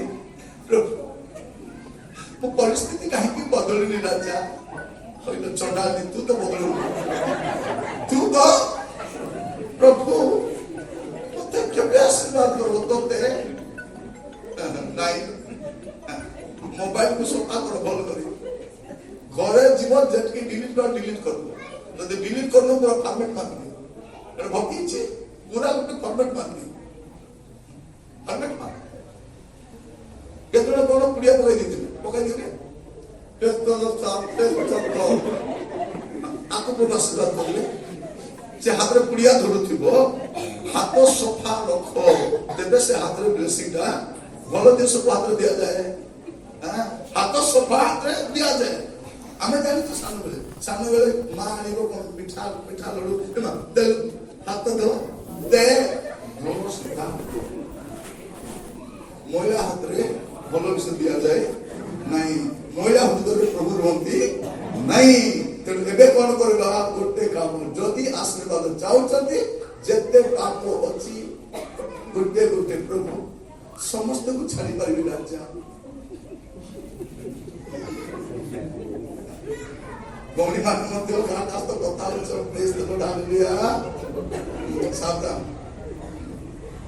ସେ ଫୋନ କରିବ ହ୍ୟାଲୋ ଭାଇନା ଗଲେ ହଁ ଗଲେ ପିଲାମାନେ ସ୍କୁଲ ଗଲେ ଆଉ ତମ ଶାଶୁ ତାଙ୍କ ଝିଅ ଘରେ ଯାଇଛନ୍ତି ହେଲେ ଆସିବି ଭାଉଜ ହଉ ଆସ ତାକୁ ଯାହା ପରୀକ୍ଷା କରି ଚଣ୍ଡାଳି ବସିଥାଉଛି ତାଙ୍କର ଆଶୀର୍ବାଦ ଆସିବ କି ଶୁଣନ୍ତୁ ପ୍ରଭୁଙ୍କୁ ଧନ୍ୟବାଦ ଦଉଛି ଲୋକମାନଙ୍କର ମନର କଥା ଜାଣିବା ପାଇଁ ମତେ ଶକ୍ତି ଦେଇନାହାନ୍ତି। ଯଦି ଦେଇଥାନ୍ତେ 1 2 3 4 5 ପ୍ରାର୍ଥନା କରୁଛି ପ୍ରଭୁ ସେ ଦାନ ମତେ ଦିଅ ନାଇଁ ନହେଲେ ସେମାନେ ହେଲେ ବଞ୍ଚିକି ଥିବ ମୁଁ ହେଲେ ବଞ୍ଚିକି ଥିବ ଦି ଜଣ ବଞ୍ଚିକି ରହିବ ନାଇଁ। ଆଜି ମୁଁ କହିବା ପାଇଁ ଚାହେଁ ଯଦି କିଛି ଅଛି ମଙ୍ଗଳ ଚାହୁଁଛନ୍ତି ଉନ୍ନତି ଚାହୁଁଛନ୍ତି ପ୍ରଗତି ଚାହୁଁଛନ୍ତି ସମାଜ ଦେଖନ୍ତୁ ଯୋସେଫର ଜୀବନରେ ଗୁଡିଏ ପରିସ୍ଥିତି ଦେଇ ଗଲା ପବିତ୍ରତା ସେ ଛାଡ଼ିଲେ କାହିଁକି କି ପବିତ୍ରତା ଛାଡ଼ି ନାହିଁ ସେ ତା ଲାଇଫରେ ଗୁଡିଏ ୱର୍ଷ୍ଟ ଟାଇମ୍ ଦେଇছে ଭାଇ ମାନେ ତାକୁ ଗାତରେ ପକାଇଦେଲେ ତାକୁ ନେଇ ବିକି ଦେଲେ ସେ ସ୍ତ୍ରୀ ବଦନାମ କରି ତାକୁ ଜେଲରେ ପକାଇଦେଲେ ଚୋର ଡକାୟତ ବେଳେ 2 ବର୍ଷ ରହିଲା କିନ୍ତୁ ପବିତ୍ରତା ସେ ଛାଡ଼ିନି। ଆପଣ କହିବା ପାଇଁ ପବିତ୍ରତାକୁ ଛାଡ଼ନ୍ତୁ ନାହିଁ। ଗୋଟେ ପଦ ମୁଁ ପଢିଲା ପରେ ପ୍ରାର୍ଥନା କରିବା ପାଇଁ ଯିବା ଆପଣ ମତେ ଖୋଲନ୍ତୁ ଝିଅ ତାର 3 ପର୍ବ 5 ପର୍ବ ଏଟା ପଢି ପ୍ରାର୍ଥନା କରିବା ପାଇଁ ଯିବା ଝିଅ 3 ପର୍ବ 5 ପର୍ବ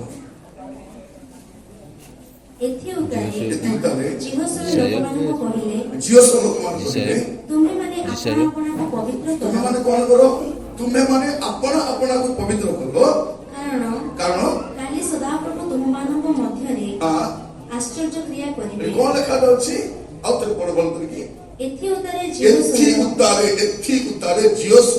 ଲୋକମାନଙ୍କୁ କହିଲେ ତୁମେମାନେ ଆପଣାକୁ ପବିତ୍ର କଣ କର ସମସ୍ତେ ଭଲ ଶୁଣନ୍ତୁ ଆଖି ବନ୍ଦ କଲା ମା ମାନେ ଶୁଣ ଭାଇ ମାନେ ଲେଖା ତୁମେମାନେ ଆପଣାକୁ ପବିତ୍ର କର କାରଣ କାଲି ସଦାପ୍ରଭୁ ତୁମମାନଙ୍କ ମଧ୍ୟରେ ଆଜି ପବିତ୍ର ହେଲେ କାଲି ମିରାକଲ ଆପଣଙ୍କର ପାଇଁ ମଧ୍ୟ ଆଶ୍ଚର୍ଯ୍ୟ କର୍ମ କାଲି ଅଛି କିନ୍ତୁ କାଲି କେବେ ଆସିବ ଆଜି। ଋଣଗ୍ରସ୍ତ ହେଇଛନ୍ତି କି ଅସୁବିଧାରେ ଅଛନ୍ତି କି ସମସ୍ୟାରେ ଅଛନ୍ତି କି ଏସବୁର ସମାଧାନ ଅଛି କିନ୍ତୁ କେବେ ଅଛି ପବିତ୍ର ହେଲେ ଅଛି। যে অধর্ম আচ্ছাদন করে সে দয়া পায় নাই ଆମ ସମସ୍ତଙ୍କର କିଛି ନା କିଛି ଅଛି ସେତେ ମଙ୍ଗଳ ନାହିଁ ପଇସା ଆସୁଛି ପିଲା ଭଲ ଥାଉଛି ଯୋଉ ଦିନ ଦରମା ମିଳିବ ସେଦିନ ଦେହ ଖରାପ ଯାଇକରି ପୁରା ପ୍ରଭୁଙ୍କ ଦୟାରେ ଦରମା ମିଳିଲା ବେଳକୁ ପିଲାର ଦେହ ଖରାପ ହେଲା ଭଲ ହେଲା 2000 ଟଙ୍କାର ଔଷଧ ଆଣିଛୁ କିଛି ଅସୁବିଧା ନହେଲେ ପିଲାକୁ କୁକୁର କାମୁଡ଼ି ଦେଇଛି ସେ ପିଲାର କଥା କହି ଜଣା ନାହିଁ ଖାଇବାର ଯଦି କୁକୁର ଧରି ବୁଲୁଛି କୁକୁର କାମୁଡ଼ି ଦେଲା ସେ ପିଲା ଆସିକି ଅଛି ମା ଚାବି ଚାବି ମାନେ କୁକୁର ଚାବି ଦେଲା ତାକୁ ସେ ଚାବି ବୋଲେ ମା ଭାବୁଛି ଚାବି ବୋଲି ତା ପିଛା ରକ୍ତ ବାହାର କିଛି ନା କିଛି ସମସ୍ୟା କିଛି ନହେଲେ ଶାଶୁ ବୁଢ଼ୀର ଦେହ ଖରାପ ହବ ଆଉ କିଛି ନହେଲେ ଗାଡ଼ି ଖରାପ ହବ ଆଉ କିଛି ନହେଲେ କଣ ନା କଣ ହଉଥିବ ମୁଁ କହିବା ପାଇଁ ଚାହେଁ ଗୋଟେ ବିଷୟ କରନ୍ତୁ ଯଦି ଆପଣଙ୍କ ଜୀବନରେ କିଛି ପାପ ଅଛି ଏବେ ଟାଇମ୍ ଅଛି ସ୍ୱୀକାର କର ଚକ୍ଷୁ ବନ୍ଦ କରିବା ପ୍ରାର୍ଥନା କରିବା ସମସ୍ତେ ମୋର ପ୍ରିୟ ମାନେ ଆପଣଙ୍କ ପାଇଁ ମଙ୍ଗଳ ଅପେକ୍ଷା କରୁଛି ଏ ବର୍ଷ ମଙ୍ଗଳର ବର୍ଷ ହେଇପାରିବ ଏ ବର୍ଷ ଉନ୍ନତିର ବର୍ଷ ହେଇପାରିବ ଏଇ ଜେନେରେସନରେ ଆପଣ ଗୋଟେ ବ୍ଲେସିଂ ଲୋକ ହେଇପାରିବେ ଆପଣଙ୍କ ଲାଇଫରେ ଗୋଟେ ମହାନ ଆଶୀର୍ବାଦ ଦେଖିପାରିବେ କିନ୍ତୁ ପାପ ସହିତ ନାହିଁ ଆପଣଙ୍କ ପାପକୁ ଛାଡ଼ନ୍ତୁ ଚକ୍ଷୁ ବନ୍ଦ କରିବା ପ୍ରାର୍ଥନା କରିବା ପାଇଁ ଭଉଣୀ ମାନେ ଘରେ ବସି କାନ୍ଦିଛନ୍ତି ଆଜି ପ୍ରଭୁଙ୍କର ଉପସ୍ଥିତିରେ କାନ୍ଦନ୍ତୁ ପୁଅମାନେ ଏବେ ଯାଏ ତମର ପରିସ୍ଥିତି ବଦଳି ନାହିଁ ଘରେ ସ୍ଥିତି ଦିନକୁ ଦିନ ଖରାପ ହେଇଯାଉଛି ତୁମର ଭବିଷ୍ୟତ ଅନ୍ଧକାରପୂର୍ଣ୍ଣ ହେଇଯାଉଛି ଗୋଟେ ବିଷୟ ମୁଁ କହିବା ପାଇଁ ଚାହେଁ ପାପ ଛାଡ଼ନ୍ତୁ ପାପ ସ୍ୱୀକାର କରନ୍ତୁ Yes Lord Yes Lord Yes Lord Yes Lord Yes Lord Yes ପ୍ରାର୍ଥନା କରନ୍ତୁ ଆପଣ ତ ସେବା କାହିଁକି କରୁନାହିଁ କୌଣସି ଗୋଟେ ପାପ ଥିବ